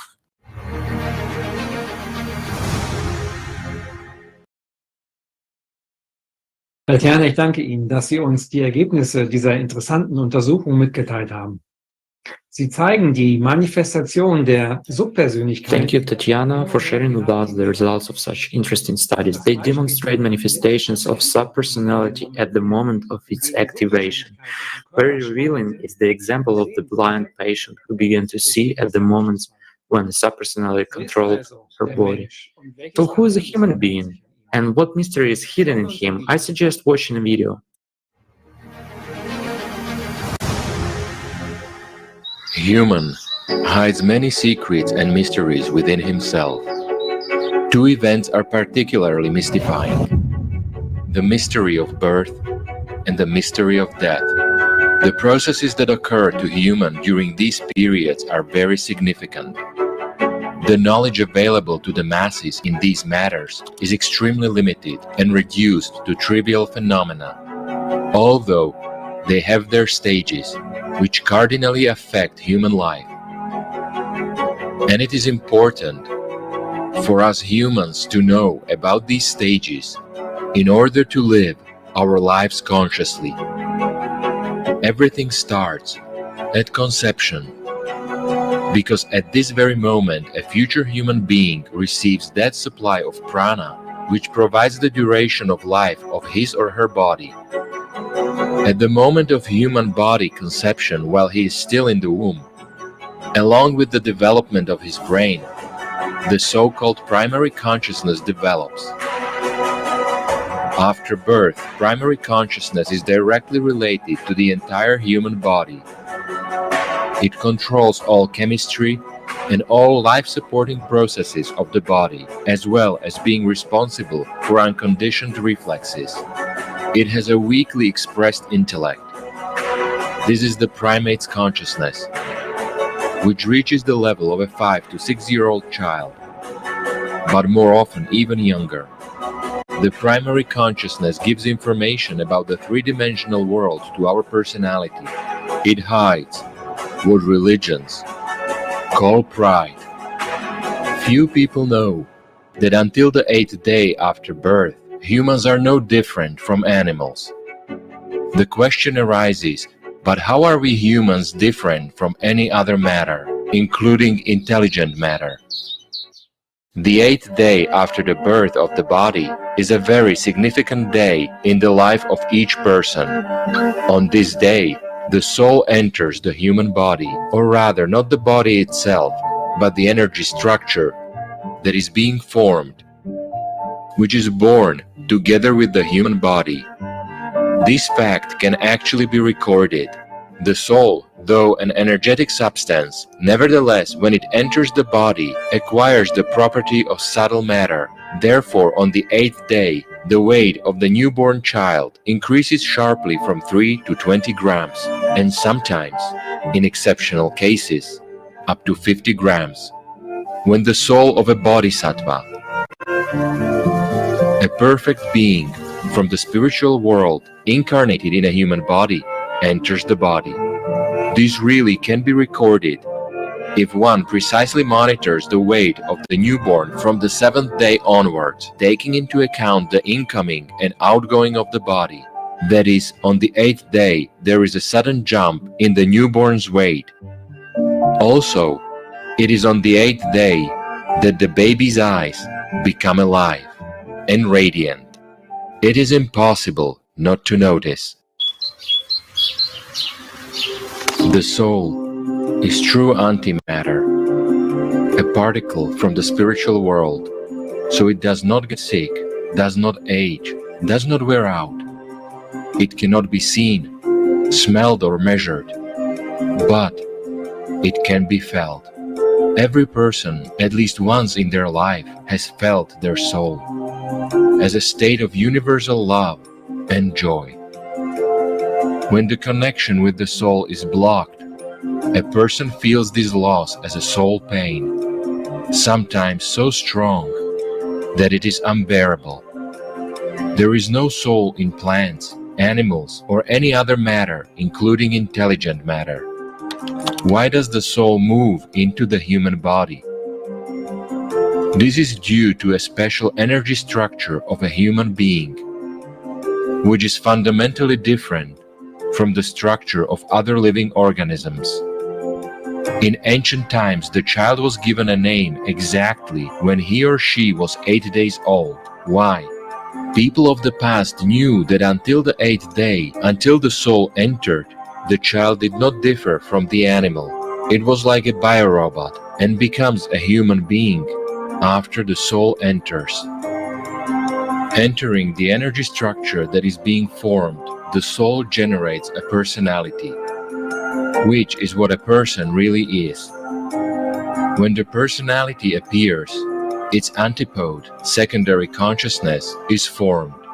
This is what most people mistakenly consider themselves to be, since the secondary consciousness is responsible for the processes of logic and thinking, perception of oneself in a certain image. I would like to emphasize that a human is a personality, the one who will make his choice by accumulating the experience of sensual emotional dominance. And it is the personality who by his choice forms the after-death fate and goes either to heaven or hell. Another indirect evidence of the soul entering the body of a newborn child is the complete cure of the children diagnosed with the brachial plexus birth injury, provided the treatment is begun before the 8th day of the child's birth. Why is it important to start treatment before day 8? Birth paralysis occurs when the C5 and C6 spinal roots are damaged. This leads to a malfunction of certain parts of the body, whose innervation they provide. Due to nerve compression, the signal does not reach the baby's arm muscles, and the baby does not move at all. Why can this defect be corrected only up to the 8th day from birth? This is due to the fact that after the soul enters the energy structure of a person, the personality is formed, and as its reflection, the secondary consciousness. It is it, after its formation, that inspects the body for defects. And if the secondary consciousness detects that the signal does not go through a blocked nerve, it decides that this nerve is non-functional and disconnects it from work, and a healthy child will become disabled. The treatment will take years. This is why it is very important to remove the blocked nerve before the 8th day. It can be done very easily, in just a couple of minutes, with a few movements. These are not all the secrets. There are two very important stages in human life, but they are more connected with the subtle energetic processes which take place at the invisible level, although they are reflected at the level of gross physics in the form of a surge of hormones at certain periods of life. The personality in the new body is more or less formed by the age of 5 to 7 years, when the primary surge of hormones takes place. During this period, the child has an attachment to tasty foods, especially sweets.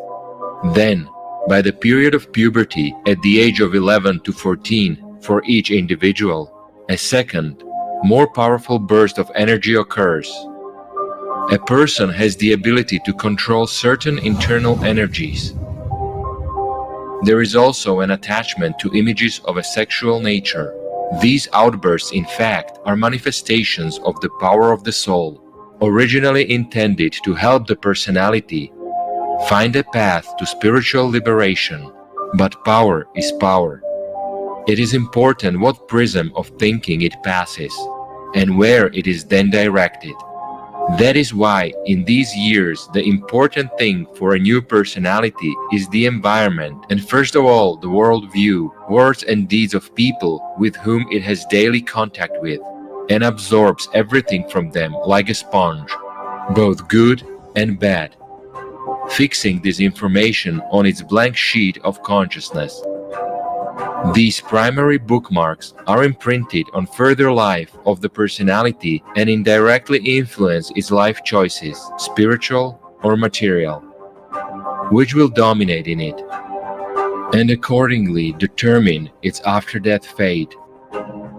All this is confirmed by psychologists. Of course, few of them, unfortunately, are aware of these subtle energy processes, but they are well aware of the patterns of behavior that are established at this very age, and subsequently affect a person's life. In the consumer format of society, these are, as a rule, negative patterns, with which a person suffers all his life. And it is with the question of getting rid of these templates one turns to psychologists or clergymen. The knowledge about the importance of primary and secondary surges on the way of spiritual development of a person has been preserved in the ancient religion Zoroastrianism. After all, it is said that after the secondary outburst, a person consciously chooses whom he would serve, God or the devil. God gave the personality two gifts: the power of attention and the freedom to choose where to invest that attention. If the personality pays more attention to the material programs of consciousness, it merges with it and becomes a subpersonality after the death of the physical body. What is a subpersonality? Religions say that in hell people will be tormented, or rather their body will be punished. But in reality, a subpersonality does not have a body. So what kind of pain do subpersonalities experience?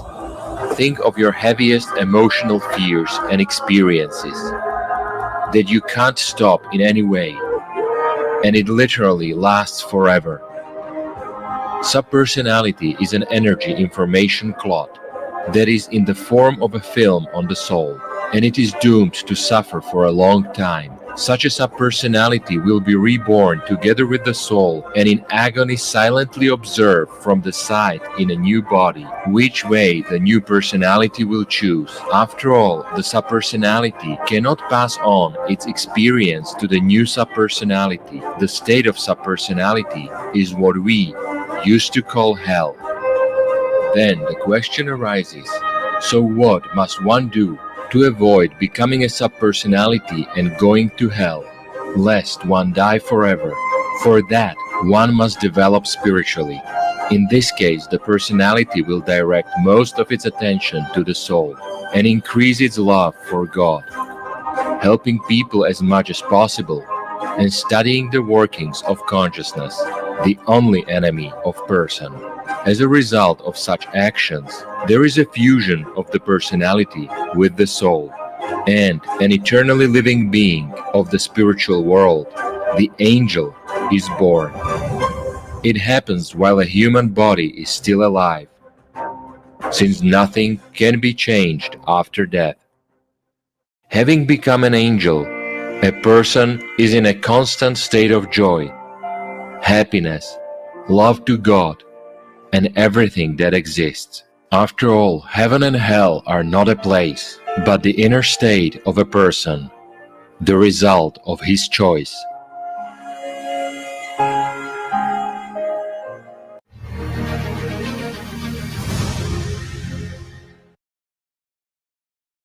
Wir sind viel komplexer aufgebaut als bisher angenommen. Der Mensch ist eine We are Persönlichkeit. designed in a much more complicated way than we previously imagined. A human is a personality who makes choices and bears responsibility for them. And only our choice determines what our life and after-death destiny will turn out to be.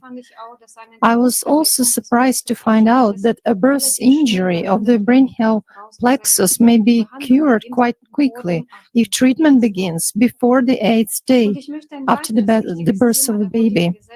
I would like to touch upon another important problem in contemporary society, the gender issue. Nowadays, whether by malice or ignorance, the bodies and destinies of children and teenagers are being maimed. Tatiana Zinchenko will tell us what this has to do with subpersonalities. Tatiana, the floor is yours.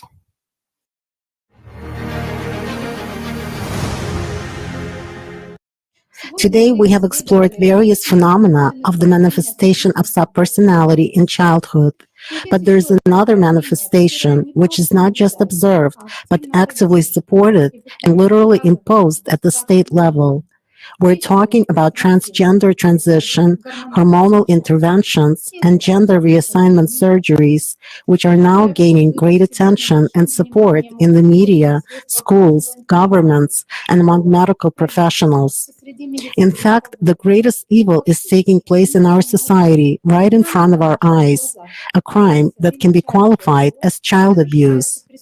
Dr. Paul R. McHugh, former psychiatrist-in-chief at the Johns Hopkins Hospital, wrote, The idea that one's sex is fluid and a matter open to choice runs unquestioned through our culture and is reflected everywhere in the media, the theater, the classroom, and in many medical clinics.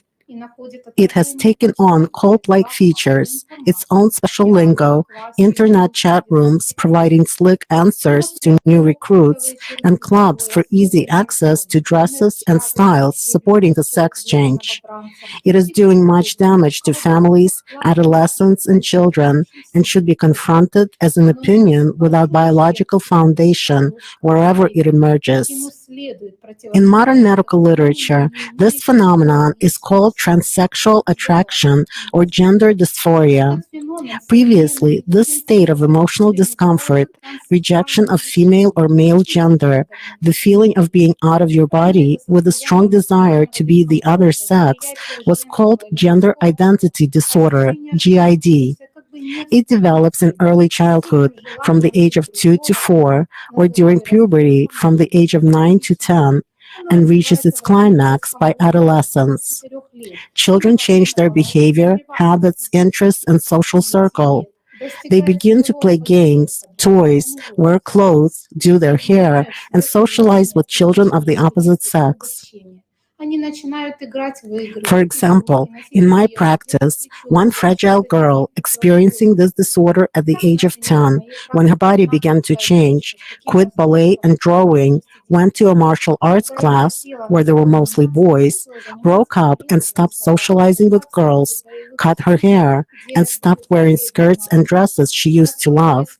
Instead, she wore only pants, t-shirts, and shirts. 2 years before her change of style and behavior, and I want to mention that she fantasized a lot, a male character had appeared in her imagination with whom she was constantly communicating, also in the form of a guy. He would give her advice and take her into various imaginary stories. This character especially became vivid and active when she was feeling bad emotionally or stressed. She liked playing computer games where she chose male characters. Then she had a fictional male name and a whole imaginary world that she would immerse herself in at the first opportunity or write essays and stories about it. The reasons for these states and desires in children are incomprehensible to modern psychiatry and psychology and are far from being studied. Now, thanks to the knowledge gained from the videos with participation of Igor Mikhailovich Danilov, we understand that we are confronted with the manifestation of active subpersonality in childhood and its attempts to subdue the child's consciousness. Over the last 20 years, these cases have increased in frequency, and since 2012, their number has grown exponentially. And this is also understandable.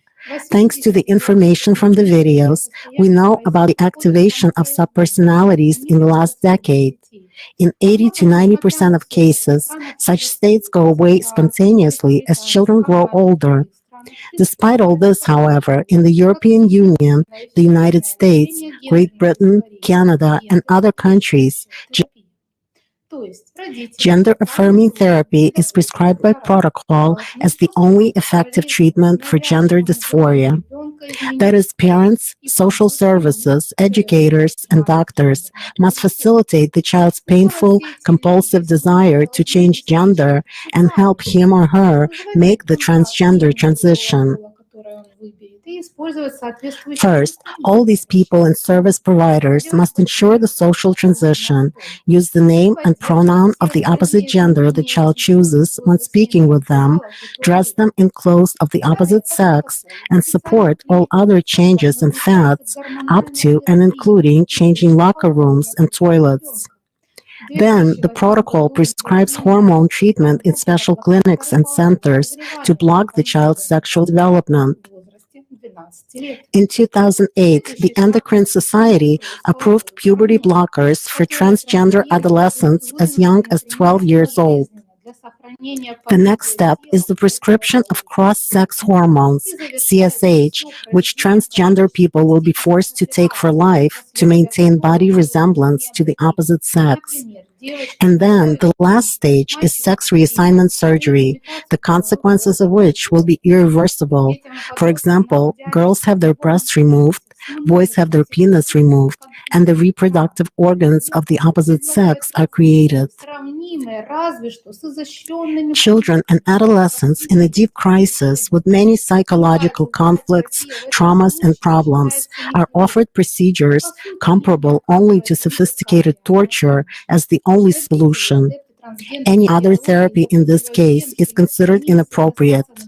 In fact, no real help is given to them. Parents are intimidated by the adherents of transgender ideology that if they don't agree to the transgender transition, their children will suffer permanently, which will lead to depression and suicide. But in fact, there are no reliable scientific studies to support this widespread belief. On the contrary, qualitative large-scale studies from various countries show that transgender people have a significantly higher risk of mortality, suicidal behavior, and mental illness than the general population. For example, a Swedish nationwide long-term study of 324 transsexuals who underwent hormone treatment and gender-affirming surgery showed that mortality was mostly related to completed suicides, almost 20 times more than the control suites. Meanwhile, deaths from neoplasms and cardiovascular disease also increased from 2 to 2.5 times. The risk of psychiatric hospitalization was 2.8 times higher than in the control group. A Boston study of 180 young people undergoing the same treatment showed a 2 to 3-fold increase in the risk of psychiatric disorders, including depression, anxiety disorder, personality changes, and psychosis. A risk study of 100 patients at Johns Hopkins University's Gender Identity Clinic concluded that such therapy was not successful in treating the condition, and this led to the discontinuation of experimental hormonal interventions and sex reassignment surgery at Johns Hopkins University. Despite these studies, the practice of hormonal interventions and sex reassignment surgery, SRS, continued and expanded to even younger age groups. The average age at which adolescents applied for consideration for sex reassignment interventions in the Boston study was 9 years old. In this sense, the story of Kira Bell, a patient at the Tavista Clinic in the United Kingdom who was referred to the Gender Identity Development Service, GIDS, in 2013, when in the midst of a mental health crisis, she told her therapist that she thought she was a boy. But instead of exploring the underlying causes of her anxiety and depression, the GIDS staff recommended puberty blockers. They didn't explore any of my background or mental health. It seemed they just wanted to appease me, using my chosen male name Quincy and affirming me as a boy, said Kira. What they didn't tell her was that there were risks of long-term effects of this treatment, including stunted growth and reduced bone density, and that these medications could alter the development of children's brains. Nor was she told, along with other teenagers, that gender cannot be changed through plastic surgery or hormonal interventions. This goes against genetic and biological realities. As early as in the mother's womb, during the first stages of an embryo's development, the gender of a person is determined. And the child is born with a gender determined by nature. It is recorded in every cell of the body, in their genetic material. Thus, this whole transgender industry is just another global scam.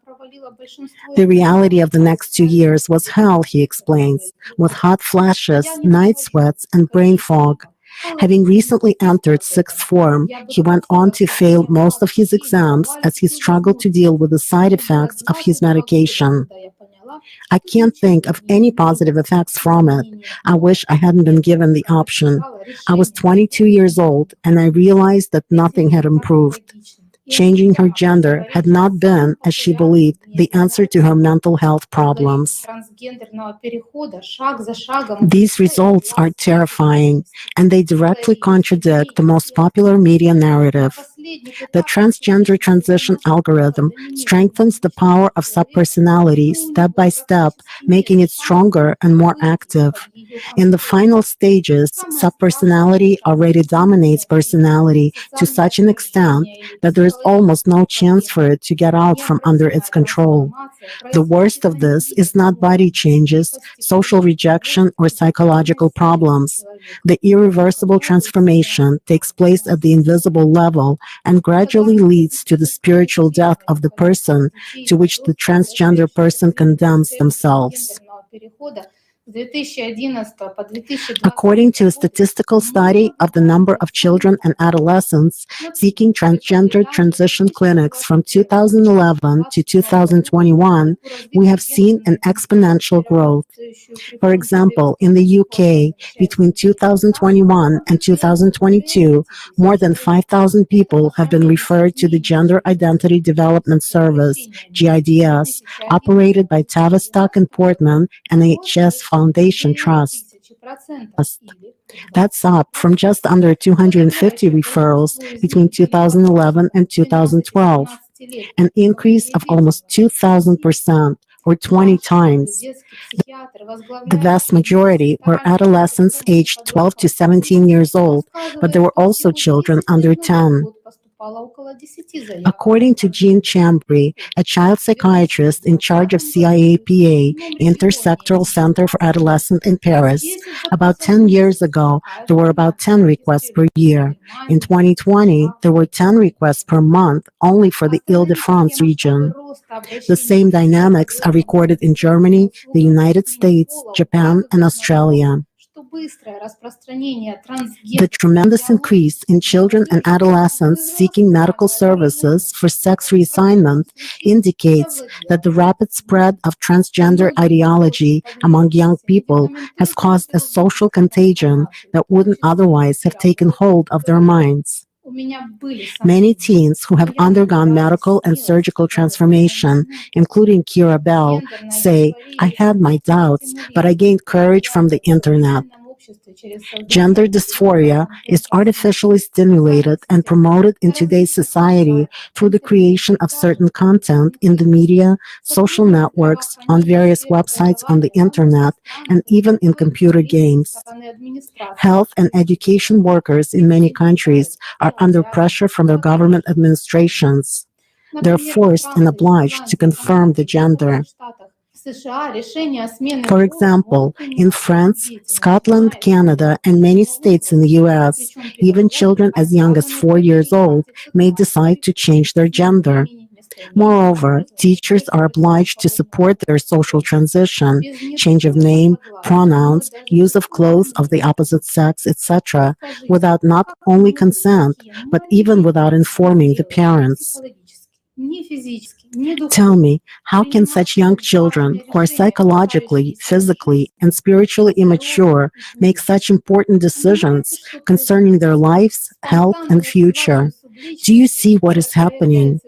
The spontaneous activation of subpersonalities, which manifests as gender dysphoria and in 80 to 90% of cases goes away spontaneously as the child grows older, in our sick consumer society is picked up and amplified in every way possible at the interstate level through government decrees and directives. Why do we silently accept these directives and consent to them? Why do we allow our children to be tortured and turned into the walking dead? Only the change of the format from consumer to the creative one can stop these monstrous crimes under the guise of medical care, and as Igor Mikhailovich said, give the world back to the alive.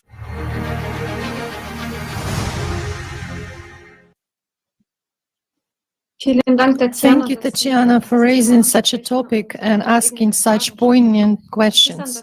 It's time for all of us, the entire society, to answer them and understand who we really are and what we strive for. When people have the knowledge and understanding of the essence of the processes that take place, it is possible to manipulate those processes. It's impossible to manipulate such people and impose anti-human methods of treatment. In the consumerist formative society where money and profit is paramount, neither human life nor human health are valued. Are we really happy with everything? And are we willing to sacrifice ourselves and our children to this system? As a matter of fact, transgender attitudes are related to the activation of subpersonalities. For solving this problem, we need a comprehensive approach, as well as research and development of the spiritual component in a human. I give the floor to Dragos Kirk. It is important to study the subject of death, mainly because if there were more and more experiments and more scientific evidence, therefore more and more people would understand that in fact physical existence is only a stage of the evolution of our soul, or universal evolution, and that with the end of this experience, our existence as consciousness, as energy, does not stop there. This would be very important because when more and more people understand what comes afterward, then the world will ask more and more questions, because until now we have lived and are living.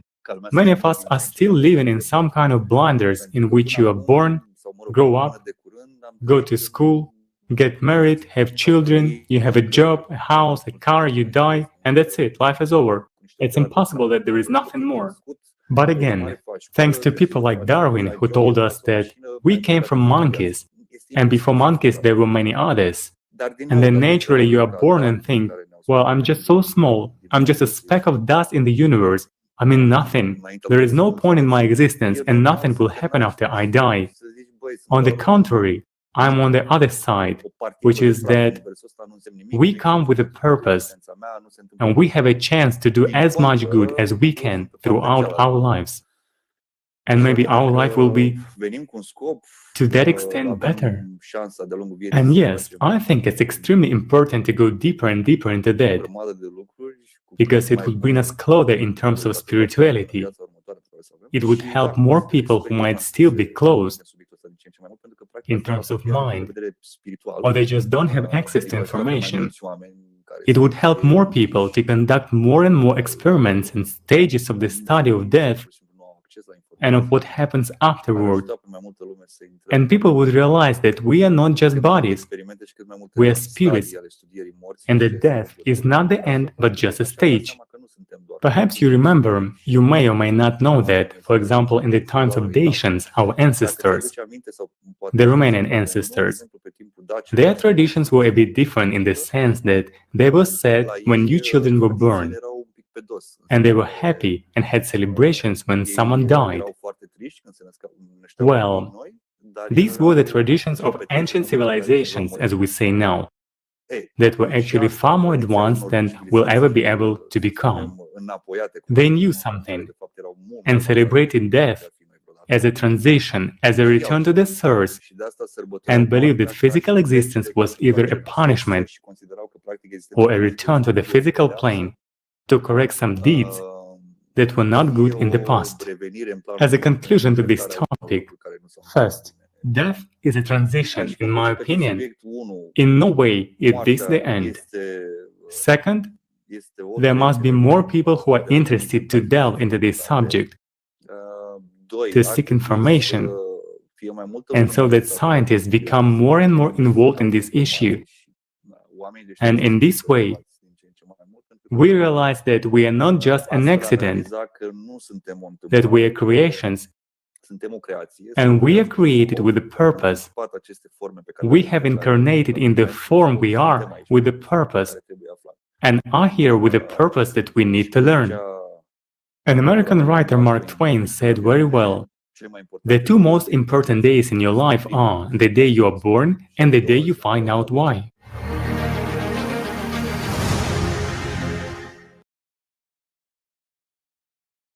Danke, Dragos. Thank you, Dragos. Dear viewers, why do you think a human comes into this world? Please write your comments and questions. Meanwhile, I would like to remind you that we are live, and thanks to our interpreters, we are broadcasting in 18 languages. Let me thank everyone who has taken part in preparation of this episode of the Kaleidoscope of Facts. Thank you to the work and unity of volunteers around the world. It becomes possible to implement such global-scale projects. Did you speaking of unification, and this is more than relevant, more than ever, because one of the main problems of modern humanity is disunity. That's why examples of unification and creation are so important nowadays.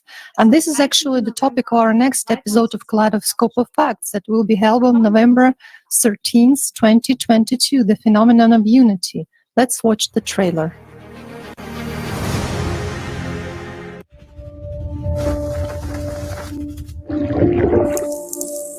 The animal world lives by the brutal laws of competition, hierarchy, subordination, and domination. A struggle for survival where the strongest wins. This is a program they cannot change.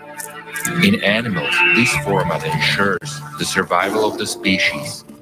Today, we humans live by the laws of the animal world too. We exploit and take advantage of each other. In our cases, this has not brought us happiness and prosperity. On the contrary, such a consumerist format has put all of humanity on the brink of survival. But a human being is not an animal. He is a spirit that strives for infinite freedom. Unlike animals, we, humans, have the right to choose how to live our lives. We are capable of changing everything. The main problem of humanity today is disunity. United, we can cope with any difficulties and overcome all the crises. What are the prospects that will open up for a united humanity?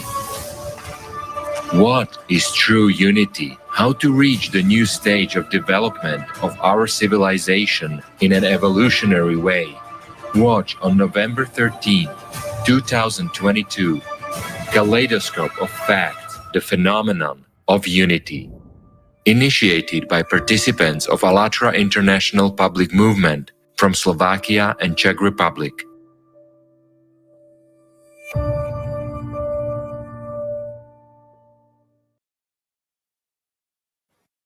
Danke, Freunde. Danke für das inspirierende. Thank you, friends, for the inspiring video. Katja, our month of November will be filled with significant events. On November 12, 2022, the most large-scale event will take place. The Open International Online Forum, Global Crisis, Our Survival is in Unity. This will be the first and only event to be simultaneously interpreted into 150 languages. Today, people are facing a number of global economic and climate problems that are deteriorating every day. But we still have a chance to come together and change everything. We can live happily and prosperously in a safe world. Join us in viewing the broadcast on November 12, 2022.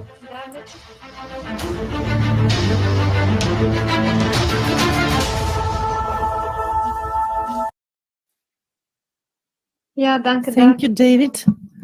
Do you ever wonder why there are so many problems and crises in our world? Who is behind that? Who benefits from it? How can these questions be related to the subject of subpersonalities? Let's sort everything out step by step. In our first block of the Kaleidoscope, we discussed manifestations of invisible entities, subpersonalities in the invisible world, And we became convinced of what our ancestors knew, that the invisible world controls the visible world, and that it is full of invisible life, which we have poorly studied so far. Now, let's watch an excerpt from the video Night of the Spirit.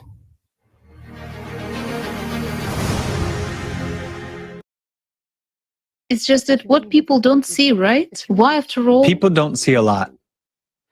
In reality, consciousness tells us that we see everything and that we know everything, that we are very smart. No, guys. Everything that is the most interesting is hidden. If we look at that side, at that which lives in the shadows, so to speak, there is a huge ocean of life there. It is much bigger than here. And all this is hidden from our eyes. We exist only in the third dimension, even for your intellect, so as not to offend it. This should be clear. It is trite three-dimensionality. However, your intellect will not perceive the fourth dimension already, not to mention the fifth and the sixth, where it's even more interesting. After all, each of them has its own ocean. And everywhere, there are those who want to eat.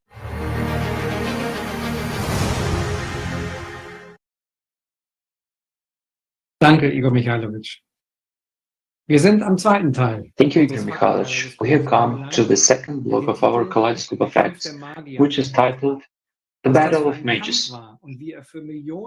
Later on, we will discover what this battle was and what its outcome for the millions of people. Menschen und Organisationen gegeben hat. It's not a secret that at all times there were people and organizations that studied the invisible world and tried to put it at their service, trying to subdue the dark invisible world.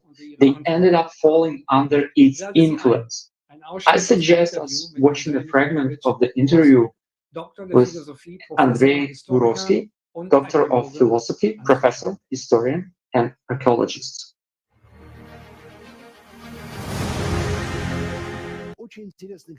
Very interesting experiments were made to change people's consciousness and to merge the personality of a modern human with the personality of a certain ancestor. In the primitive sense, it was about the following. According to the views of some Ahnenerbe figures, with the help of rarities, for example, swords of ancient Germans, by taking this weapon in your hands and accompanying this by oaths and spells, of course, it wasn't just taking it. You could enter another personality and invite this personality to live with you. Where this personality comes from and why it should dwell in you is not a question for me. I held a bronze sword of the kind. I can say when it was given to me, I felt some strange, unpleasant energy coming from it. That is, it was unpleasant to hold it in my hands. But an archaeologist gets used to it, because he takes any objects in his hands, for example, people's bones, and he doesn't feel any negativity. It's just a kind of a source. You take one weapon, you take another, you pick up a third one, it's unpleasant to hold. I put it on my hand like I'm supposed to, I check how sharp it is, and I want to throw it away, not just put it away, but throw it the hell away. Then I say, that's a very strange thing. Ah, did you feel it? I don't know what I felt. I can't say. But there seemed to be all sorts of interesting experiments going on with it. It's possible to indirectly judge about some things. First, one could speculate at length about what kind of entities could be summoned with these rarities. Secondly, what it would take for that entity to merge with your essence. And the third question is, what would happen to you if it did merge with you? When I talk about circumstantial signs, I've met people who didn't seem quite human to me. I mean people who seem to have crossed the line of humanity. Well, here are two known rites. The first is the SS, not the green SS as a guard, but the black SS, the Black Order. However, they had to pass two trials. You know what's the trouble? The trial by fire came down to a street fight. You beat up a Jew in another pogrom, so you passed the trial of fire. And to pass the trial of blood, that is, to plunge a ritual dagger into a living person. Well, there were not so many people for them in peacetime, so they had to take a criminal sentenced to death, and up to 40 people stuck daggers in him. This is reality. It's already the truth. Whether they ate that man, I don't know. But it's not excluded, because dehumanization must go as far as possible. Even more so, the image that was created.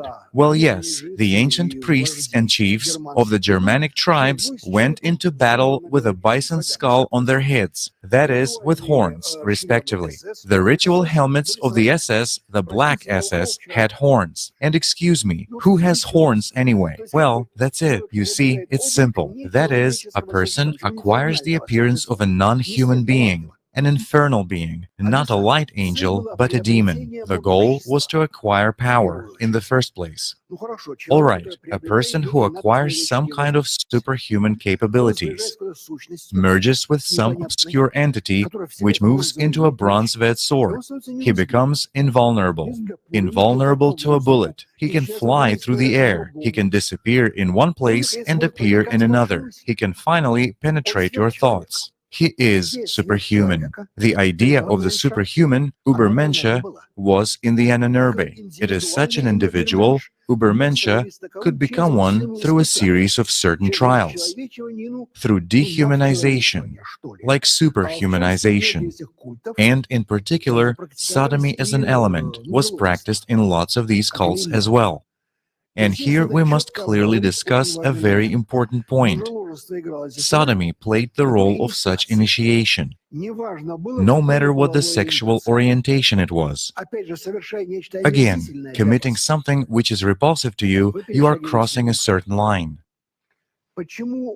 Why do so many criminals practice sodomy? Or let's say, make their inmates spit in the face of an elderly woman in a store, in public. The purpose is very clear. The image of a mother, the image of a grandmother. Try to spit if you can. That is, you need to surpass yourself. You need to go beyond the role of a person, to become not quite a human. Then he becomes one of them. And I've met people with whom I felt that they weren't quite humans. Here, he can eat you up. He's capable of that. There is a strong reason to believe that such experiments were conducted in Wewelsburg, the holy castle of the SS order. Their purpose is clear, that is, to do something inhuman, something unthinkable, and thereby cross the line. A person drank human blood and ate human flesh, and that's it. Another way is to kill a child. It's not just a crime. It's a violation of powerful instinctual programs. The adult male, Homo sapiens, has a hard time beating a woman. He can do it, but he commits an act that at an instinctive level he is forbidden to do. It is the same to kill a child, even more so. Any adult, man or a woman, they patronize an infant, a small child, and now you try to kill him. Again, in the Ahnenerbe, as if the Satanists, they had such a right. They put a baby, an infant. Here is a dagger to cut him. You don't have to do anything else but this. Go up and stab. No, you didn't stab it right. Stab in the heart. Stab him, quick. If you can kill, they congratulate you. You have passed the trial. It's called initiation. And these kinds of initiations, it seems like, I don't know how much they bring a person closer to superhuman greatness. From my point of view, no, they don't. But maybe I'm a very limited and wild person. Maybe I don't understand something. But at least they are dehumanizing. That is quite certain. And the purpose is probably dehumanization.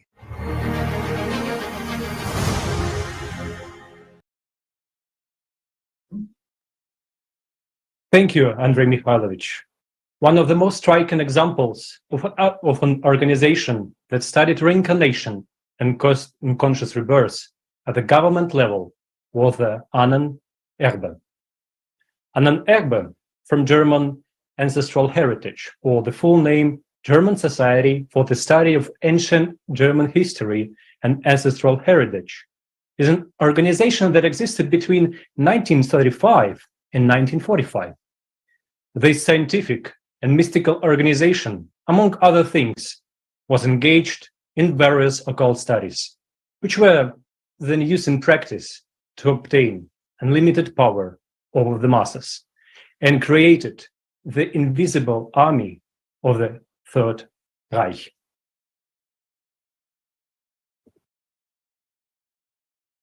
nun einen kleinen Teil der Forschung, die diese Organisation betrieben hat, näher bringen. Wie bereits erwähnt, beschäftigte sich Ahnenerbe mit der Erforschung der kontrollierten Wiedergeburt der Seele und des Bewusstseins in den anderen Körper oder mit anderen Worten mit Reinkarnationen. Die Aufgaben. Now the speakers will realize that little part of research the organization was engaged in. As we said earlier, studying consciousness, transmigration of the soul and consciousness into another body, or in other words, reincarnations.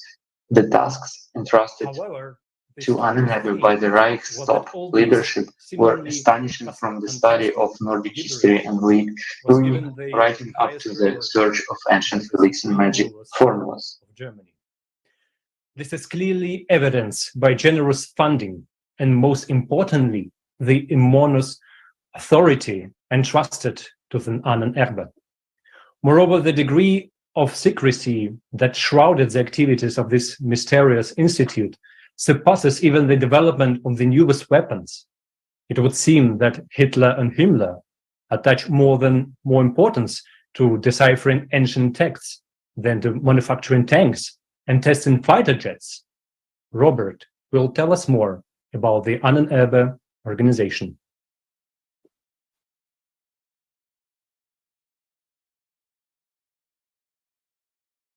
Thank you, Alexander. Greetings, dear friends and viewers. By 1937, Ahnenerbe consisted of nearly 50 institutes. It was at this point when Himmler took it under his sole direction, incorporating it into the structure of the SS. A bias into the sphere of mysticism and magic spirit began to develop. Despite the fact that Ancestral Heritage stated in its mission documents that all its research was fully scientific, occult practices as a new branch of knowledge were quite firmly rooted in its structure. After the move of the Institute to the SS structure, SS Standartenführer Wolfram Sievers, a university-educated man who was to play the role of a middleman between the scientists and Himmler, was appointed General Secretary. The most interesting thing is how Sievers ended his days. And he ended them on the gallows by the verdict of the Nuremberg tribunal. Before this, he performed the ritual and then quietly stuck his head in the rope. The much higher SS ranks were not even imprisoned, and the relatively small figure Sievers was hanged very quickly. And if we believe the rumors, to hang him in a terrible hurry after shoddily conducted trial and during the pre-trial detention, he was cut off of all communication channels with the outside world.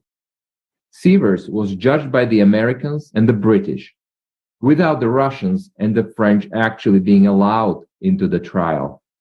Suspicious details, isn't it? What could Sievers have said that would displease the winners? Everyone in the world knows the names of the giant concentration camps such as Buchenwald, Auschwitz, or Ravensbrück. Much less known is the name Obersalzberg, although this camp played a major role in the SS empire of death, and not at all because of its scale. Compared to that of Auschwitz, its scale is simply laughable. However, the Obersalzberg camp commander held the highest position in the SS hierarchy of all his colleagues, and he reported directly to Himmler. Why? The name of the camp, Model Research Colony, clears up a great deal. People kept in Obersalzberg were to be used as guinea pigs for various scientific experiments. One of the main customers of the human material was the Ancestral Heritage Institute. Let's take a look at the video.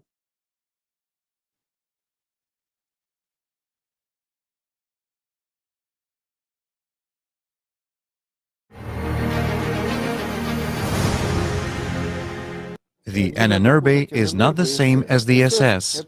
The SS is a military order of the type of ancient orders, ancient German, Scandinavian orders. The SS was also built on the same principle. An iron ring was given, on which there was a runic inscription, stating that the highest aim of a member of this order was loyalty.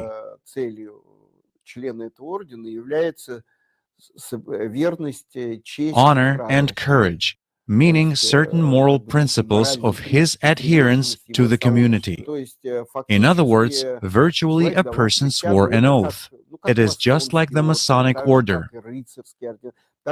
Just like the knightly orders, there were practices of oaths in the army, which the Templars had, which other military organizations of antiquity had, the assassins, for example. It means a certain entry into a certain community, into a brotherhood where a new name was often given, as in many religious movements. When initiation, a new name is given. A person forgets his whole kinfolk, his entire past. Now his family is only this military order. Similar things existed in Nazi Germany, the Third Reich actually. And the Third Reich was also built according to a single principle. They even had a slogan: one people, one Reich, one Führer. Ahnenerbe is a network of about 150 scientific institutes, united under one single organization, which researched ancient artifacts on our Earth and looked for what was left of previous civilizations. Before Ahnenerbe, the translation is ancestral heritage. They looked for ancient facts, saying that in ancient times there was some unified civilization that built megalithic structures, pyramids, Cusco in South America, Atlantis. There was the Hyperborean Empire that lived at the North Pole, Mount Meru, the Four Islands. Then, when there was a disaster, they moved to one of the Thule Islands. There was an occult order of Thule, which dealt with the technology of ancient civilizations that were superior to our present ones, and they had nuclear weapons. Now, they come to the conclusion that on Earth, before our fifth race, the fourth race had a nuclear war. We see traces of this nuclear war in various places, meaning that civilization was somehow destroyed. We came to replace it. Thule dealt with technology. Maria Orsic, who was involved in occult practices, spiritualism, created the Vril Society. From the ancient Germanic language, Vril means energy, like chi energy, for example, or prana. In India, it is prana. In China, it is chi. With the Germans, it is Vril. They were in contact with other civilizations, with Arcturus, a civilization that had its representatives on Earth in ancient times, in very distant times. By contact, through spiritistic seances, through altered state of consciousness,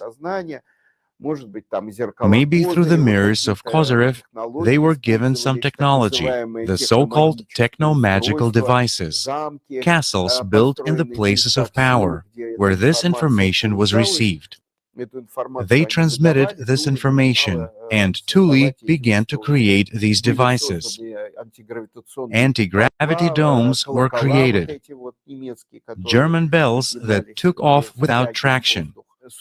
A base was created under Antarctica, New Swabia, where the technology was brought in case the Nazis were defeated on the European continent. They could continue their activities under the ice. We have, by the way, German navigational logs to pass under the ice. Exactly, Ahnenerbe logs. In the cavities, under the ice of Antarctica, they say, even in the underground and subglacial cavities. So, given that they invented jet propulsion, launched V-2 rockets, anti-gravity technology, methods of chemical programming people.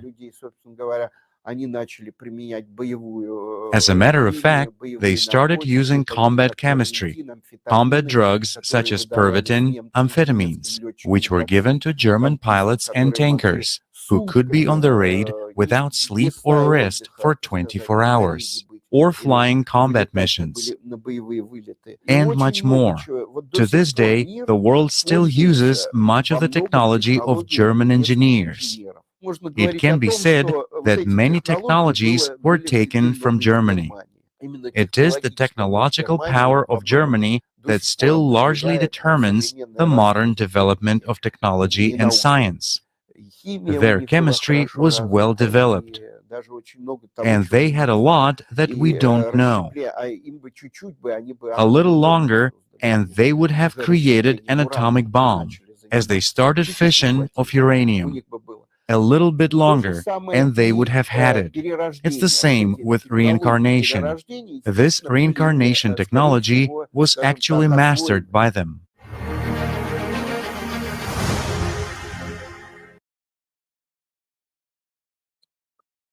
This is indeed surprising and may become interesting to some people because many of the technologies we use today, including television, were inherited from Nazi Germany. In Kaleidoscope of Facts, number 25, The Power of Attention, we discuss these issues in detail. The next one is the Rose and the Cross. Operation Rose and the Cross began in 1935. Its essence is simple enough. The Institute Ahnenerbe studied the heritage of the famous Order of the Rosekreuzers. Modern Rosekreuzers were of little interest to the Nazis. It was believed that the order had degenerated and could not be a keeper of ancient knowledge. The history of the order goes back to the Middle Ages. The Rosekreuzers tried to overcome the barrier between science and religion within the framework of their brotherhood. The church reacted rather nervously to these attempts, and the Rosekreuzers had to go into hiding. It was in the midst that many prominent alchemists emerged from their ranks. In addition, the Rosekreuzers explored in detail the capabilities of the human body and came to the conclusion that each of us, in addition to physical body, also has a spiritual body, the energy one. The contents of our soul, it is as if attached to the physical body at certain points called the nails. If one learns how to pull out these nails, then one can exist outside one's own perishable body, travel to other worlds. However, true travel in the astral is accessible only to a few initiates of the highest rank. This position can be achieved only after many years of diligent practice in the ranks of the order. Nazi scientists were particularly interested in this Rosenkreuzer discovery and conducted numerous experiments involving the energy body, often in very life-threatening ways. Concentration camp prisoners were used in such cases. In their experiments, scientists from the ancestral heritage managed to achieve some success. Here is an excerpt from the report, which in the spring of 1938 landed on the table of SS Reichsführer Heinrich Himmler himself. Already, the first experiments conducted as part of Operation Rose and Cross yielded some positive results. A group of volunteers was able to seriously improve their abilities to develop their senses, although no cardinal breakthroughs have been achieved today. All experts agree that such breakthroughs can be achieved in the near future. The method we have discovered can be used in a variety of fields, particularly for the training of Wehrmacht personnel. The ability to control one's own energy body will seriously improve the fighting ability of our soldiers. Let's have a look at the activities of the second directorate of the Ahnenerbe. The occult orientation of Ahnenerbe is confirmed by a document signed by Heinrich Himmler, which states, the second magical directorate Ahnenerbe is to have 3 divisions. First one is blue, as applied to foreseeing and changing the future, Scandinavian and Mayan mythology and magic, runic. It implied the study and application in practice of Scandinavian mythology and runic, and Mayan mythology and magic.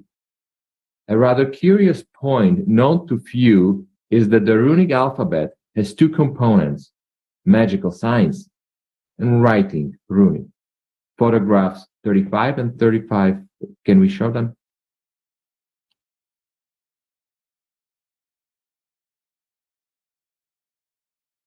The photographs show the spreads of books by which SS officer learned the mythology and esotericism of the ancient Germanic people.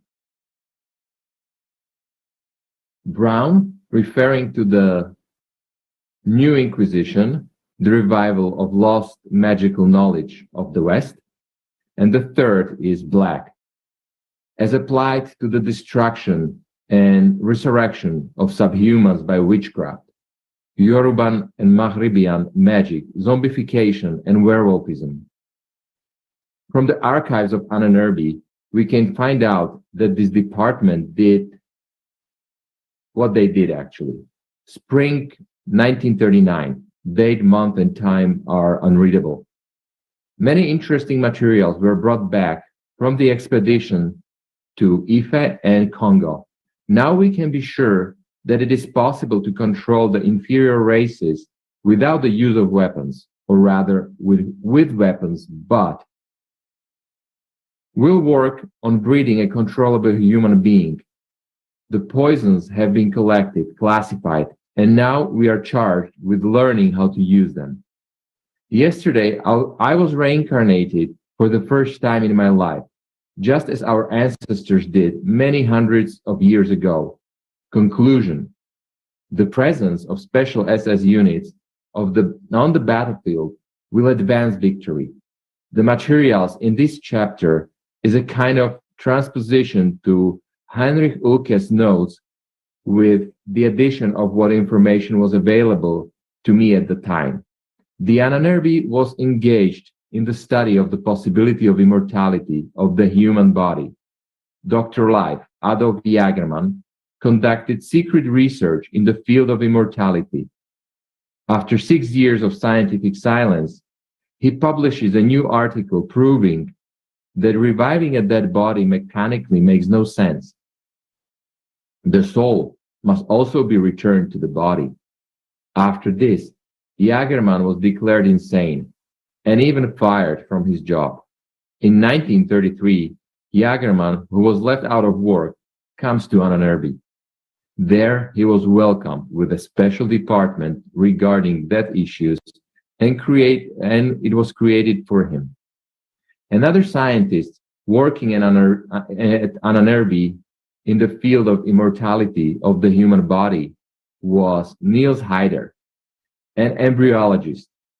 Being the right hand of Professor Wilfried von Beeman, together they formed a small but friendly and efficient team.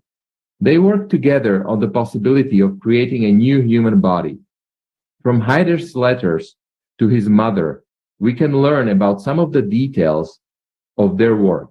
In December 1929, he writes, "The crisis is raging around us, but we don't care. We work around the clock and don't show our faces outside. I've slept a total of 5 hours in the last 3 days. But don't worry about me. I feel great. We are on the verge of a great discovery that has the potential to revolutionize our understanding of the world and man, and to make the entire human race happy. Everyone wants to bring this moment closer. We fall asleep right in our workplace. And wake up an hour later to continue our work. And in January 1931, he writes to his mother again. After all, our science should not be about killing, but about healing people, healing their bodies and their souls. And if healing the body is impossible, it should take the liberty of making a new body. I know you don't like this idea because we are impertinently taking on the role of the creator. But if our plans are contrary to the Almighty, he will find a way to hinder them. For the next 13 years, only two facts are known about him. First, he worked in the third department of the Institute of Racial Research, Ahnenerbe, and was closely connected with the Lebensborn program and with its secret part. Second, in the spring of 1941, he was awarded the German Cross in Gold, received a Gold Party badge, a promotion in 2 steps, and a large monetary subsidy. In the spring of 1941, the top secret Project W was launched. It could not have been a mere coincidence. Apparently, Haider had managed to make a great discovery after all, namely, to solve the mystery of cloning. All this scientific research required enormous funding. Fritz Thyssen, one of the largest tycoons in Germany at the time, the owner of the powerful United Steelworks concern, sponsored Haider's research in genetics and embryology at the request of the Nazis. The essence of the Lebensborn program was that the Nazi leaders decided to breed a pure race through what is called direct selection. A girl who matched the Aryan standards could give birth to a child of a similar man and then give him up for education in a special foster home. In addition, the Germans in the occupied countries selected children who matched their physical appearance and also sent them to these foster homes. The Lebensborn program had been under the direction of the Ahnenerbe Institute, specifically the third department of the Institute for Racial Research since 1942. The Lebensborn, German for Source of Life, was founded in December 1935. The base for it was the organization Mother and Child, created a year earlier. As it is known, Hitler was determined to quickly increase the number of German people so that it would be enough both for the war with the whole world and for the colonization of the occupied vast territories. The following slogan was officially adopted: the population of Germany must double within 1 generation. The constitution of the organization stated its 4 primary purposes. The first was to support racially valuable German families. The second was to determine beforehand and create favorable conditions for girls from whom, so to speak, quality offsprings were to be born. The third is the care of children born under the program's umbrella. And the fourth is the care of their mothers. That's it. It's pretty simple and uncomplicated. Initially, Lebensborn was positioned as an independent organization supervised only by the SS. 3 years later, the union came under the direct authority